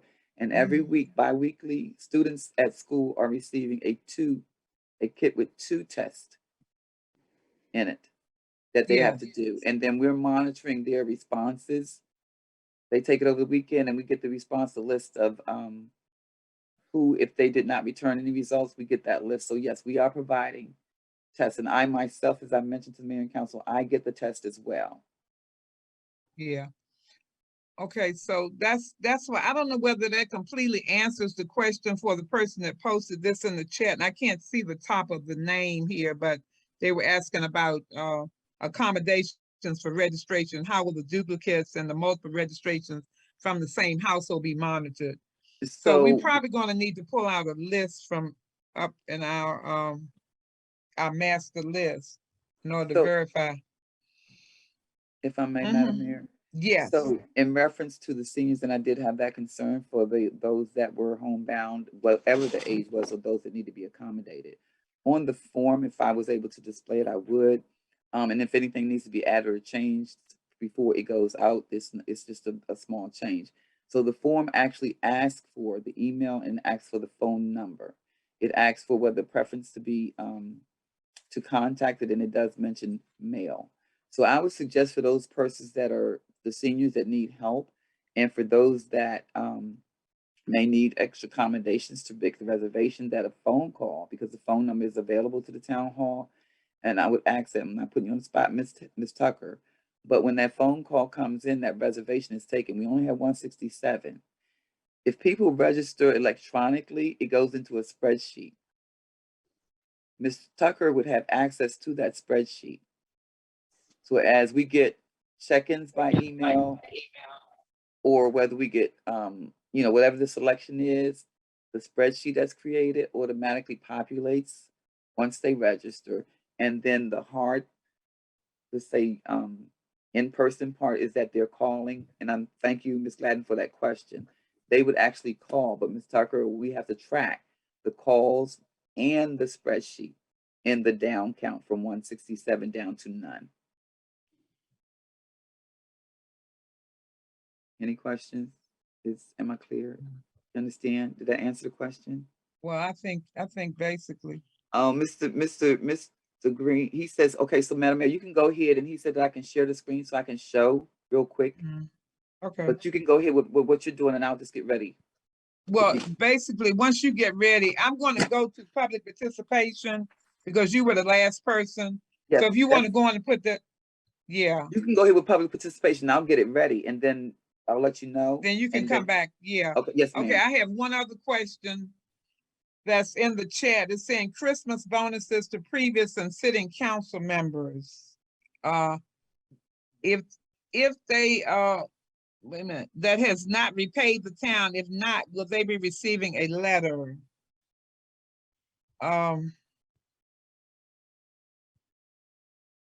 That's going to be our next area of concentration. We hadn't really decided how that's going to be done, but I will leave it. We'll put that on the agenda as a matter of fact for work session. Let me make a note of it. Madam Mayor, can you add this as well when you make note of that? Because this keeps coming back, and when certain things come before us, we have had complaints over a period of time, and we've not addressed them. We select what we want to address, and when we were before the attorney, I asked that question: if you're going to fix it all the way across the board. Don't fire back just because something ain't going your way. So Ms. Clark tends to keep asking these questions if she's not asking the whole. So I want this on the table, these two things, and she should be concerned with this. One, we address this, and I'll respond to that when I am asked directly. Two, we have a sitting council member that at least continues time and time again, that collects a stipend, that does not give a report, that is responsible for a committee or that was part of one and is never asked why, but yet is always challenging and no one tends to question him. I put this before you once again, and finally, Madam Mayor, you are my witness, and so is Councilmember Wood Dotson, if we're going to go here. This particular council member told me that he recorded me saying that I was going to get rid of you without informing me of the recording. That is illegal. I brought it before the council. It was never addressed. It was dismissed. It wasn't even mediated. So I have a problem when we selectively pinpoint, pigeonhole certain people. Ms. Clark, go for everybody. Ask your question to everybody, because you seem to only go for a few. The mayor, Councilman Wood Dotson, and me. Do your homework completely, because I am ready to respond. Ask me directly. I also, by ending, former Councilmember Hargrove, Councilmember Morris, Councilmember Morgan, and Councilmember Uck read a document into public record, and I asked for a copy to defend this a long time ago, but I never got it. Do that homework, Ms. Clark. Lastly, we received that, and it has not become a part of our agenda because you read the action that was taken place, took place legally with legal consult against Councilmember Wood Dotson. But what has not entered the public record is the request that we received for Councilmember Uck, pending recall, to step down because of her failure to function in public safety. but that homework has not been done. So let's not be selective. I will give you the information, but ask me directly, and I do have a response. Thank you. Okay, all right. I'm going to, I have a copy of the information and it's gone into the record. Anytime that we get this together and it goes back to, some of these issues have to be worked out possibly with a legal authority, and I don't know, because we'll have to see at what point. I would like to schedule something like this for a work session night. And maybe we could put some of these issues to rest. I'm not sure, but I could possibly try. So I'm going to move That's on fine down. with me, Madam Mayor, but I just Yeah. asked that Ms. Clark, since she shows up for everything, what I asked that Ms. Clark would be there. I also asked Ms. Clark that if there's some information that she wants from me, that she addressed me directly with the request, as I said last night. Okay, all right. All right, I'm going to continue on down to public participation. Are there any members on the, whether in the chat or anyone else that's online, community members that would like to say something for the good of the organization?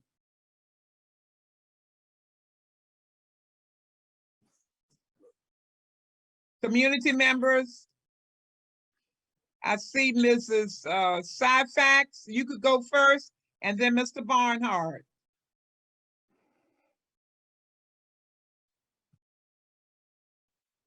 Can you hear me? Yes. Yes, I just wanted to make sure that no selection of police chief is going to be made until after the recall is held.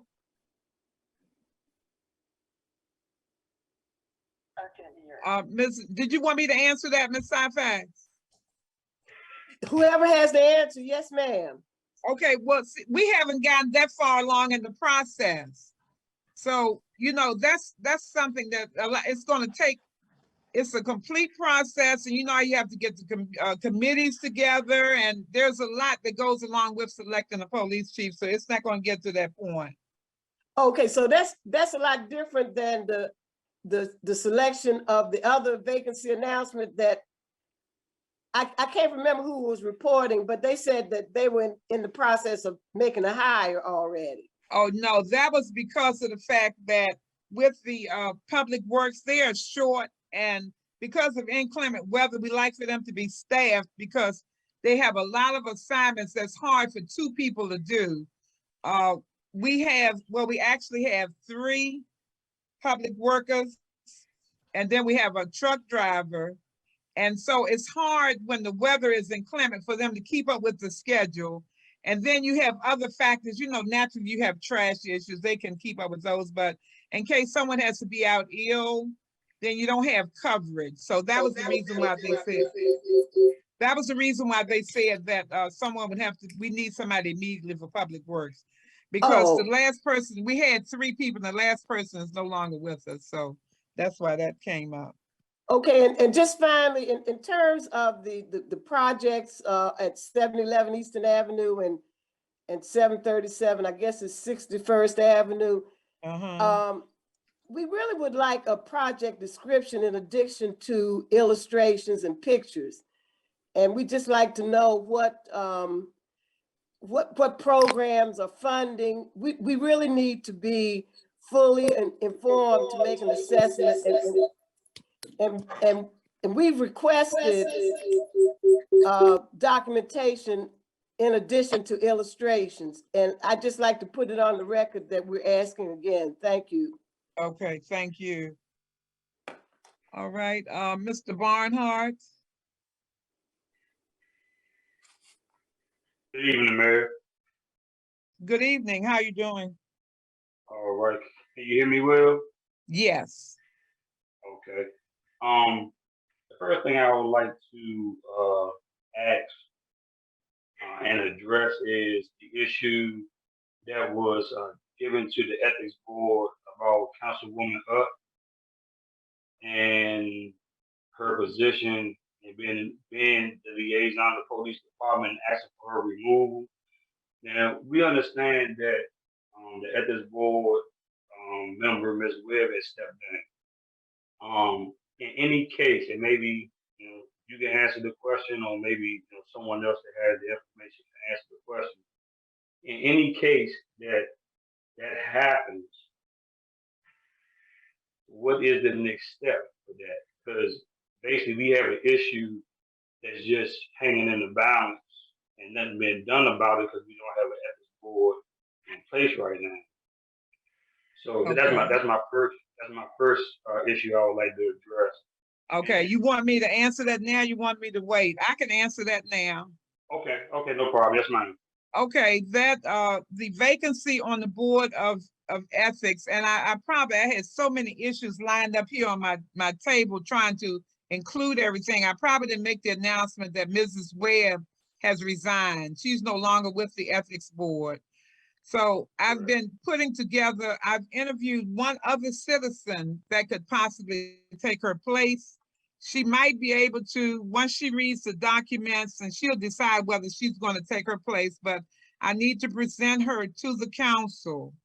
Then after that, I need to get her sworn in. So by that time, we'll have a complete ethics board again. Right now, it was something that could not be helped. Mrs. Webb sent a letter saying that she was resigning. She said she had someone in her family that had contracted COVID, and she was going to help take care of them, and that was it.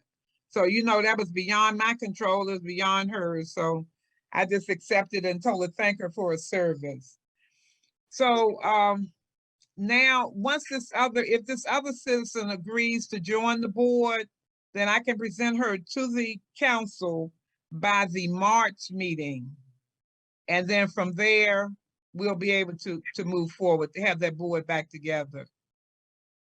Okay, so my question now is, in the past, when we didn't have an ethics board and it was left up to the mayor and council and they had issues that had to be resolved, it went to a vote, correct? Well, basically, if it was an ethical question, I don't remember exactly us, if it was something concerning ethics, normally we needed a board to answer that. And I don't know whether the questions went out in the form of coming to an ethics committee or not, because previously we've had trouble keeping an ethics committee. I mean, really, even since the time that I've been in office, we've had several. And sometimes you have one person dropping off, sometimes you have two, or it's just various factors that determine whether people want to stay on the ethics board, because basically it's just a community service and you don't really get compensation for it. So sometimes people might not even want to deal with it. Okay, right. No, so I understand. No, what I'm saying is, in the past, because we just now recently established the ethics board, not even a year or so ago, but before that, we didn't have an ethics board. And when we had certain issues in the town, like I have issues with employers or any kind of issues that come about in the town, the mayor and council will make a vote or go ahead and have a meeting on any issues that came about, because you didn't have a board at that time. That's what I'm asking. yeah. Right now, Mr. Barnhart, you know what? I can't remember what we did with all of those cases. I can't remember the particular cases for one thing, but I guess, like you said, I guess it was discussed between the mayor and the council. And, Okay. because of the letter was directed to the ethics commission, I think that at that point, it didn't really, the only answer was, and I hope I sent you an answer to that, because like I said, I try to keep up with all the emails and everything that comes into the building, but if I didn't send you an answer, I'm sorry, because I wanted to say that Mrs. Webb was no longer there and that we had to fill that other slot in order for them to answer any kind of complaint that had come in. Okay. Well, the second thing that I wanted to address was the project at Melville's Craft House and the school project by UCAP. Okay. When we went to the meeting on December the 2nd with UCAP, it was a 40. We had these 40 to 50 surveys that was filled out by households. These were not just citizens, but these were a whole household. So In certain households, you had 4 people, 3 people. So if we had to get individual surveys, that would have been more than 40 to 50 surveys. So when we presented that in that meeting, it was overlooked. So we want to go ahead and present that to the mayor and council, so it will be on record that your citizens in your town did do a survey, and it was given to the Citizen Association on the behalf of these projects that's going on by UCAS, so you guys can be aware of that your citizens and what their input was on these surveys. Because we believe that any development that goes on in the town, any decisions that's being made that citizens have any kind of input on, that the mayor and council should have that information. And it also creates a paper trail as well. So if anything else was to come about, it can never be said that we didn't know that the citizens didn't want this, or we didn't know that this was an issue. So we want to make sure that we forward that to you guys. You'll have that before the week is out. Okay, well, that's fine. You can forward that to us. Mrs. Jameson, we will be back. I wasn't able to make it to that meeting because it was in conflict with my schedule. But as far as not getting did you give them a duplicate copy of these surveys, or did you give them the actual surveys? Oh, no, we have the original survey. When we presented it to them, they didn't even want to look at it. Okay.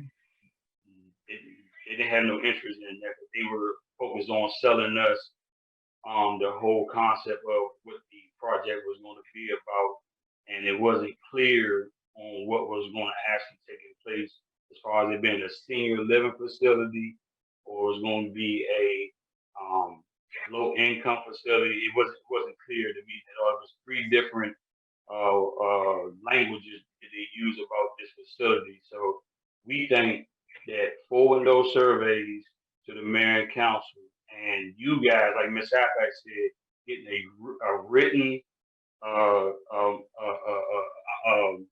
understanding of what this project is going to be about will really, let the citizens know what's going to be coming with that project. Just prime example in DC. In DC, their low income or even affordable living facilities, they're not all low income. There's only a certain percentage of their building or their project is going to be considered as low income. It might be 20%, it might be 30%, but not the whole entire project. And that's something that needs to be looked into, because if we're looking at a facility that's going to only, draw in low income or even certain programs, and that's going to affect or might have an effect on our community and where we're trying to move forward to as far as economic development. Can't have $500,000 and $600,000 houses here with certain kind of programs going on. That's going to scare your buyers away. People want to know where their kids are going to grow up at and what's going on around in the community. So I'm just saying, it's just something that we as a community really got to look into to make sure that we cross our T's and dot our I's and make sure what's coming. Whether we could stop it or not stop it, we just at least know that the hard information is given. Okay. All right. Well, you can present those whenever you're ready. Yes, ma'am. Thank you. Yes, sir. All right.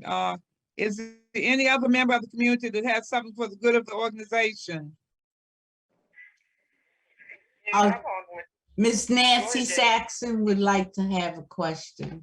Nancy? I have a question. Well, I couldn't get on the number. A couple of questions I have. When you have something in the town that's considered and you want to do different things, everybody should meet. Like on the ethics board, if you kind of had the ethics board, not told you, you can't go and ask the mayor and council to do it. Now, the other thing I am concerned about, the hookup for the cars or something with the program that's coming in town with the cars that get the new way the cars gonna be done. is that gonna be a separate hookup to that municipal center? Or is it gonna be a hookup, you're gonna build something there on that corner? Now, Mrs. Saxon, what corner are you referring to? Back of the building, you know, the new car, the program about the cars, when the new cars, electric cars or whatever they doing, I never get anything in, Oh, to read. oh, okay. Yeah, that's the electric charging program. And where's that gonna be hooked up to, that building?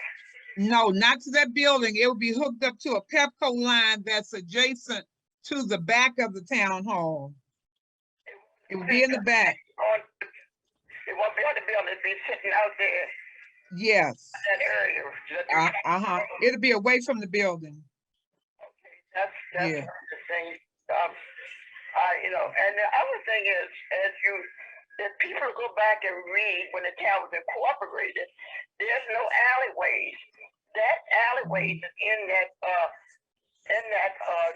document because there may be alleyways somewhere else in some other municipalities, and they put it all in one big package. But we don't have alleyways. We have gravel paths. So that's one thing.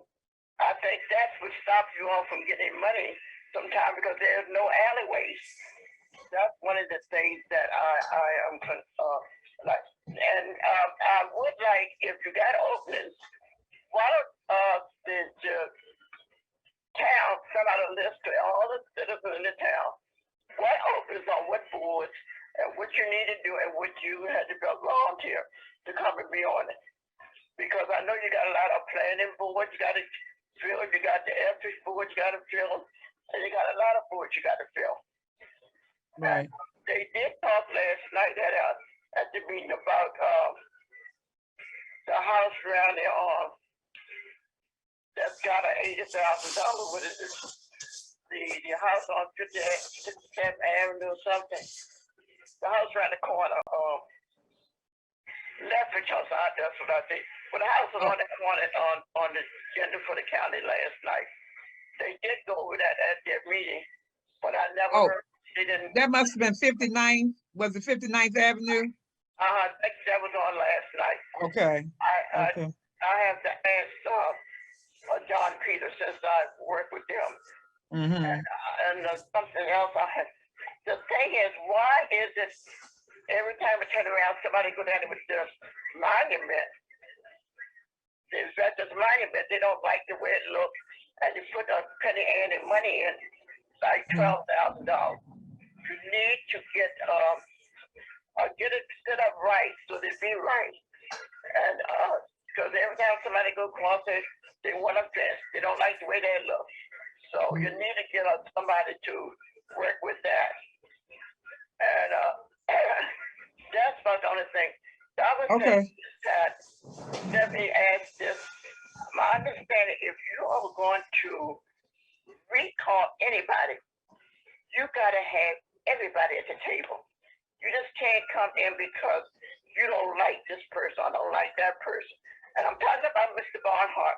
Mr. Barnhart and them, they come in all this stealing foolishness, who they don't like, want to get rid of. Get your ducks together and know what you're talking about.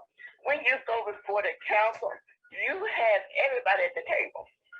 You just don't run up and hop on, this is what the 200-some people want to do. You have everybody there. You have everybody at the table. And don't just pick and nitpicking. And as far as public works or any of them, anybody who chair anything, don't care what it is. If that chairperson want to go out to see what the another community is doing, then that's what we've been doing before the town was built. They always did that. If somebody wanted the lady who is with the Public Works, they want to see go to Public Works Association doing. That's what it's all about. It's not about that somebody went somewhere to the police department, Mount Radio. That's because their police department is the bigger police department. And when I was on the council, I used to go to all the meetings to see what they're doing. You see what other people are doing. So, and that's all I have to say. Madam Mayor, I have Council member, hold on for one moment. I just wanted to get Miss Saxon finalized. Ms. Saxon, thank you very much for your comments. We appreciate. Okay, Councilmember Waiters, you had something. I see you said you are ready to present. That's concerning the kits, the COVID kits. Yeah, but Miss Nancy had a question and I didn't, well, she should be familiar with recall. I just wanted to make that comment. Present. I am ready to present, if you're ready for me to present. If there are I no more sure am. questions, thank you. I'm ready. Daisy, I'm trying to get in touch with the Barnhart, not Barnhart, the public work. You may want to take her off speakerphone, Miss Daisy. You ready, Madam Mayor? Yes, I'm ready. Can you see the form? I sure can. Okay, for the sake of the Mayor Council, this is the form that was designed. There's the information. Let me see if I can make it a little bit bigger. Doesn't look like, let me see. Doesn't look like I can from here. So basically it says that we're giving away free kits. Here's the registration process. It asks for the first name, last name, street address, of course, our city and the state, the zip code, a phone number. If you pay attention to the asterisk, that is required information. So in the form, until you put that information in, you will not move forward in the form. Here's the information for the email. I asked for a preferred contact, email, phone, or mail, which is direct mail. Here's the scheduled time slots that I put in per every half hour from the time, Mayor Martin, you said that we would start until the time 1:30 to 2:30 that we're in, half-hour intervals, just for the sake of, I'm not anticipating it to be crowded, but just for the sake of spreading it out and people having time to come and pick them up. With that in mind, as I said before, these are the slots that will populate. I'm going to switch, populate a spreadsheet. It tells us who responded. Ms. Walker as a test did respond. There's her information, gives you a tally of people's preferences as to whether they want to, how they're going to be contacted. The time that was selected. For the administrator, you see the responses, and it does create a spreadsheet automatically. Can you see that? Yes. With that information in it and the time slot. The manual process of this is that we have to monitor this and we have to do a count. So I'll probably have to put a counter in there. Once we get to 167, that's it. Whether Ms. Tucker receives a phone call, Ms. Tucker receives a phone call, we have one entry here. Ms. Tucker receives a phone call, we now have 165, not 167. Good. Because Ms. Tucker's tracking manually and we have the spreadsheet as well. Again, from 167, we start down counting per the registration and or the phone calls that we receive. And I think the phone call part is what Ms. Gladden was concerned with. Okay. Okay. Yeah. All right. So, council member, are you going to be available on Sunday to help as far as the keep this process going? Because we're going to need several people, you know, one that would track our kids, our COVID kids, another person that could possibly give out, because there's going to be some canned goods, some foods, and some other things there. And somebody else will be doing the COVID testing as people, if they want to line up in, I think she's going to line up in their cars and let them do the test from their car. Yes, ma'am. It'll be the spreadsheet will be there. I have church and I'm actually presiding, so I can get there, but it'll be late. It won't be until after. That's fine. I'll have somebody else here. Just so we can check off one way or the other manually, or and again, bear in mind that some people may ask to for information. Those that are homebound or seniors may ask for the information to be mailed to them, and when that request comes in, that's another countdown. Yes. Okay, well, Um, I'll just put it like this. We're gonna do what we can with as much as we have available on Sunday. okay, And, you know, I think that'll make it work out better. okay, that's pretty much it. If there's nothing else to add to the form, this is what the link that will go out. It'll be email for those individuals that we have email addresses for. Again, for the flyer, I can put a link that will take them directly to this form for to be completed, as well as whatever's going to go to the website. I'm sorry, can have the link in it for individuals for the sake of ease. Mhm. They could receive, if you can still see the screen, they would receive this link, pre-filled link in the email, and it will take them directly to the form. Here is, I'm going to show you one last thing with that. When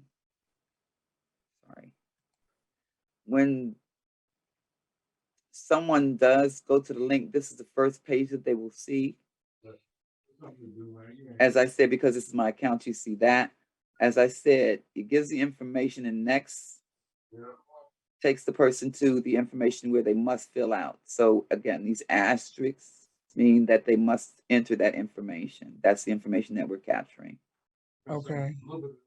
All right, well, thank you so much. I did see some information from Ms. Gladden in the chat concerning the spreadsheet. Can you see that, council member? And she said, my suggestion would be to order sort the Excel spreadsheet to track duplicate addresses. To be fair, we don't want 5 people from the same address, and we cannot afford to do that because we only have 167. So we're gonna Right. have to figure out a method that's gonna be most useful, the most effective method. And, Right. you know, So prior to that day, Madam Mayor, we have to have a finalized list. If we don't, again, we don't know how the numbers are going to come in. So we do have to track whether Miss Tucker gets a phone call, we need that information.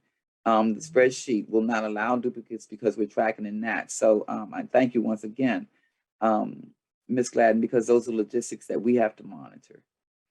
okay. And the other part is they have to present the ID.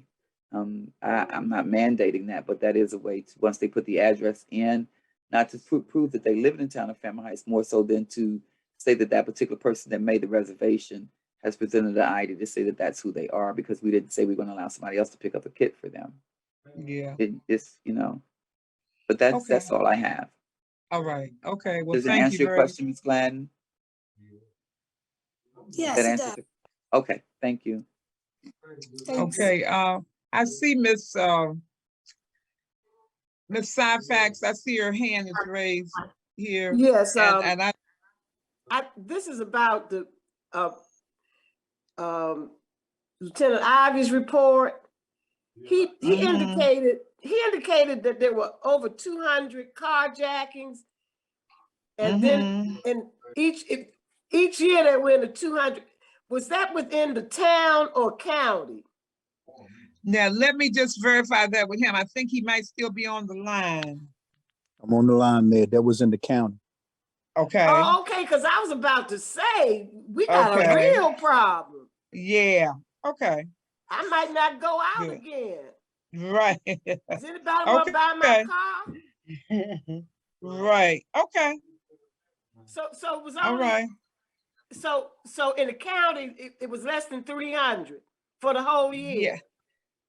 Oh, man, Okay, that Lieutenant, I went think up. that's what yeah. Yeah, that was I couldn't hear him. That was 393 that had went up to. Okay, but that's 78 to 290. countywide. That's countywide. Yes, ma'am. Do you have any idea? Because somebody in our discussions with the citizens, they said recently there were 5 carjackings in the town. I find it hard to believe. Is that true? That's a negative. No, that's not so. That's not true. How many How many do we average a month? Well, you may average 0 a month, but for the month of doing my report, I believe I read that there were 2 for the month of January. And you could go a month and it may be 0, which would be a blessing also as well. Yeah. Okay. Well, I missed. I guess I just didn't hear that part of your report where you said 2 in the town. I just heard the 300. Okay. Thank you. You're welcome. All right. Thank you very much, Ms. Syfax. Ms. Capers, did you finish, Ms. Capers, or did you want to just put Ms. Saxon on? And then I think we're going to pretty well be covered with items for the good of the organization. It wasn't for Ms. Saxon, it was Daisy who had a question. My Okay. question, well, I was listening to our treasurer Mm-hmm. and I heard her talk about the ARP funding. Mm-hmm. I did also hear something about sitting people in the town together so that some things could be determined. Is there a determination at all about this money and how it's going to be disseminated? Or did I miss something in that conversation? No, there is a determination. There are 4 categories, and we didn't actually review those categories, but let me just do that now. There are 4 eligible use categories for this money. Number 1 is to support public health expenditures and address negative economic impacts. Number 2 is to replace lost public sector revenue. Number 3 is to provide premium pay for essential workers. And number 4 is to invest in water, sewer, and broadband infrastructure. Okay, so that's where the trees and the alleys came. Is that part of the sector that she spoke of? Well, that wasn't really, no, that was for some items that we needed that were on our action list for the town. Okay. These, when it comes into, there are more areas. That spreadsheet that that you're talking about, Mayor, that was what I went over on Saturday.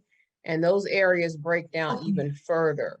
Ms. Capers, what I was referencing, as the mayor said, I didn't mean to cut you off, Mayor Martin. I just want to make sure that it was clear that there are more areas for the ARPA funds. I couldn't show that spreadsheet today.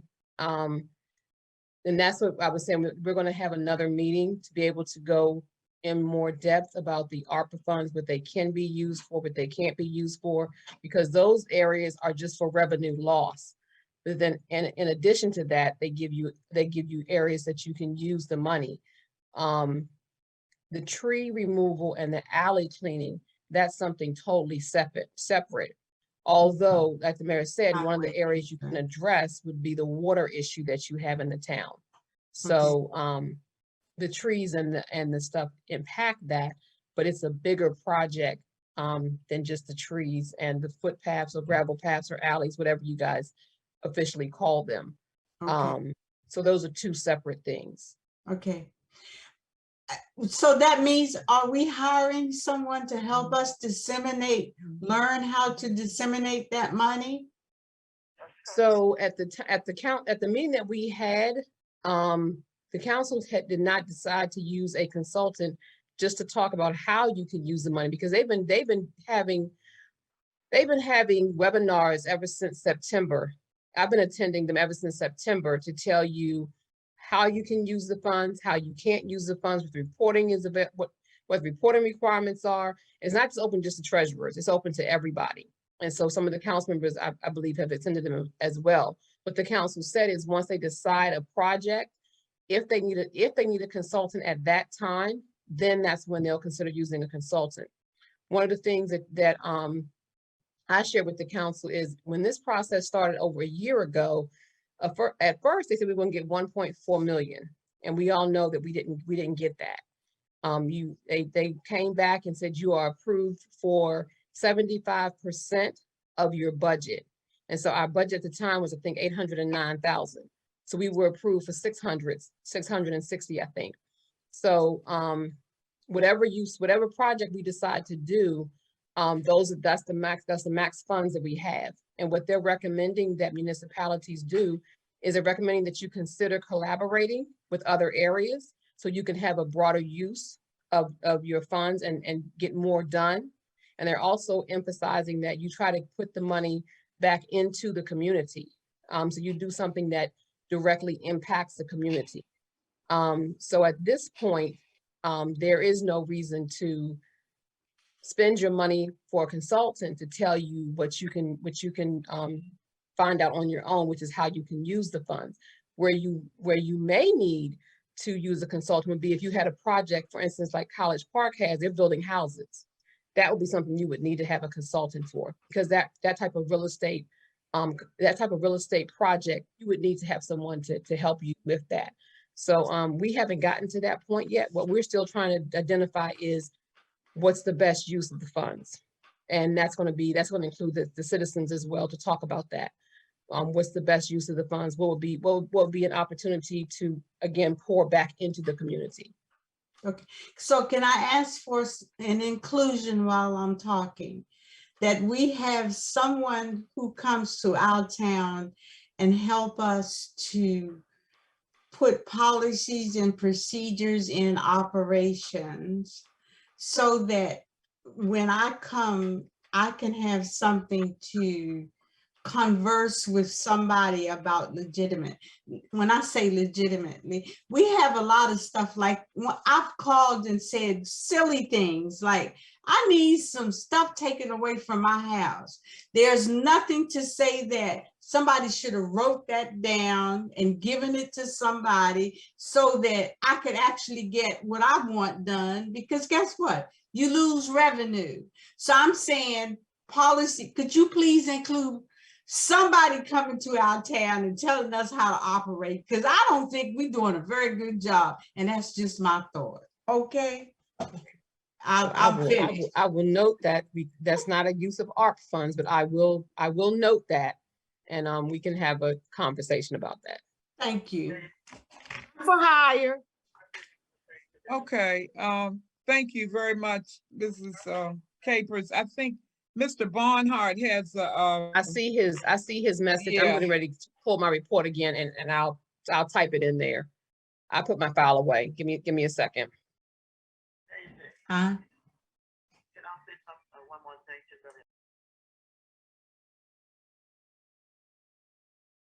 Okay, was there anything else for the good of the organization while the information is being researched, Mr. Barnhart, on the police department budget?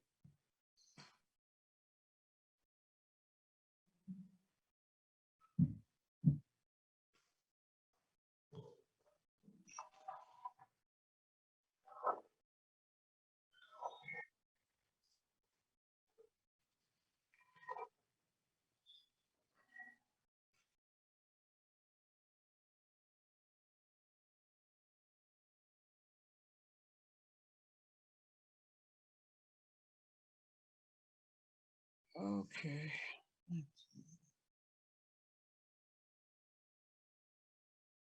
Okay, I'm done, Mayor. Okay. Oh, you put it up. Okay. Yes, ma'am. All right. Did you see the information, Mr. Barnhart?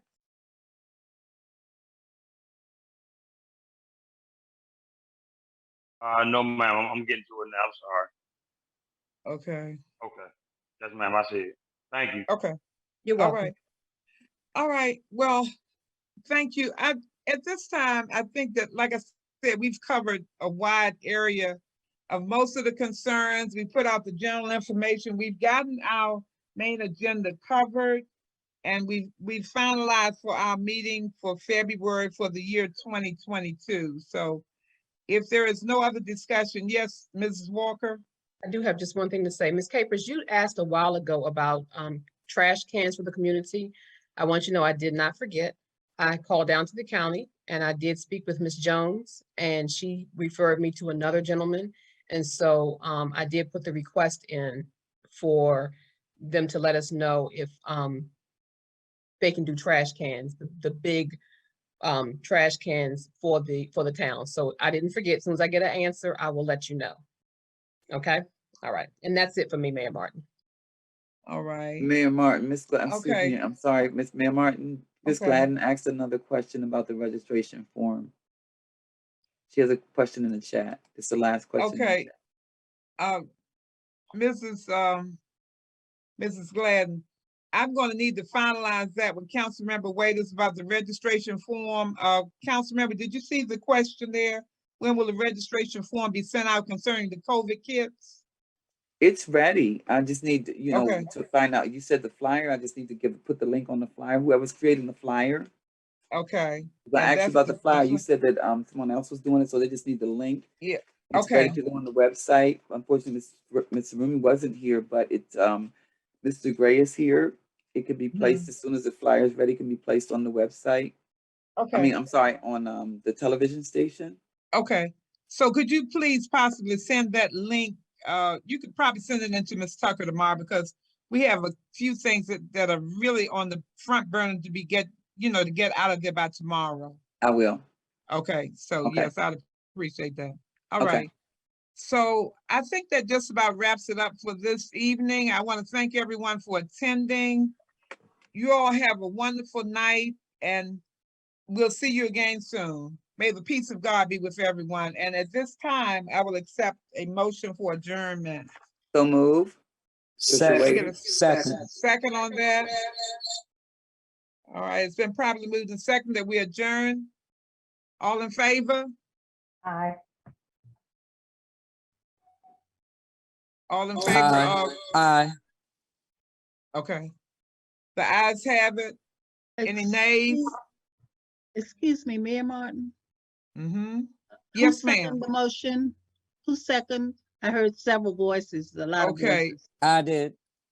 Okay, Okay, Councilmember Councilmember Wood Dodson. Dawson. Okay, thank you. Yes. all right. And all in favor? Everyone is in favor? Aye. Right. So that concludes our meeting for tonight. You all have a wonderful evening. May the peace of God be with you. Have a good night.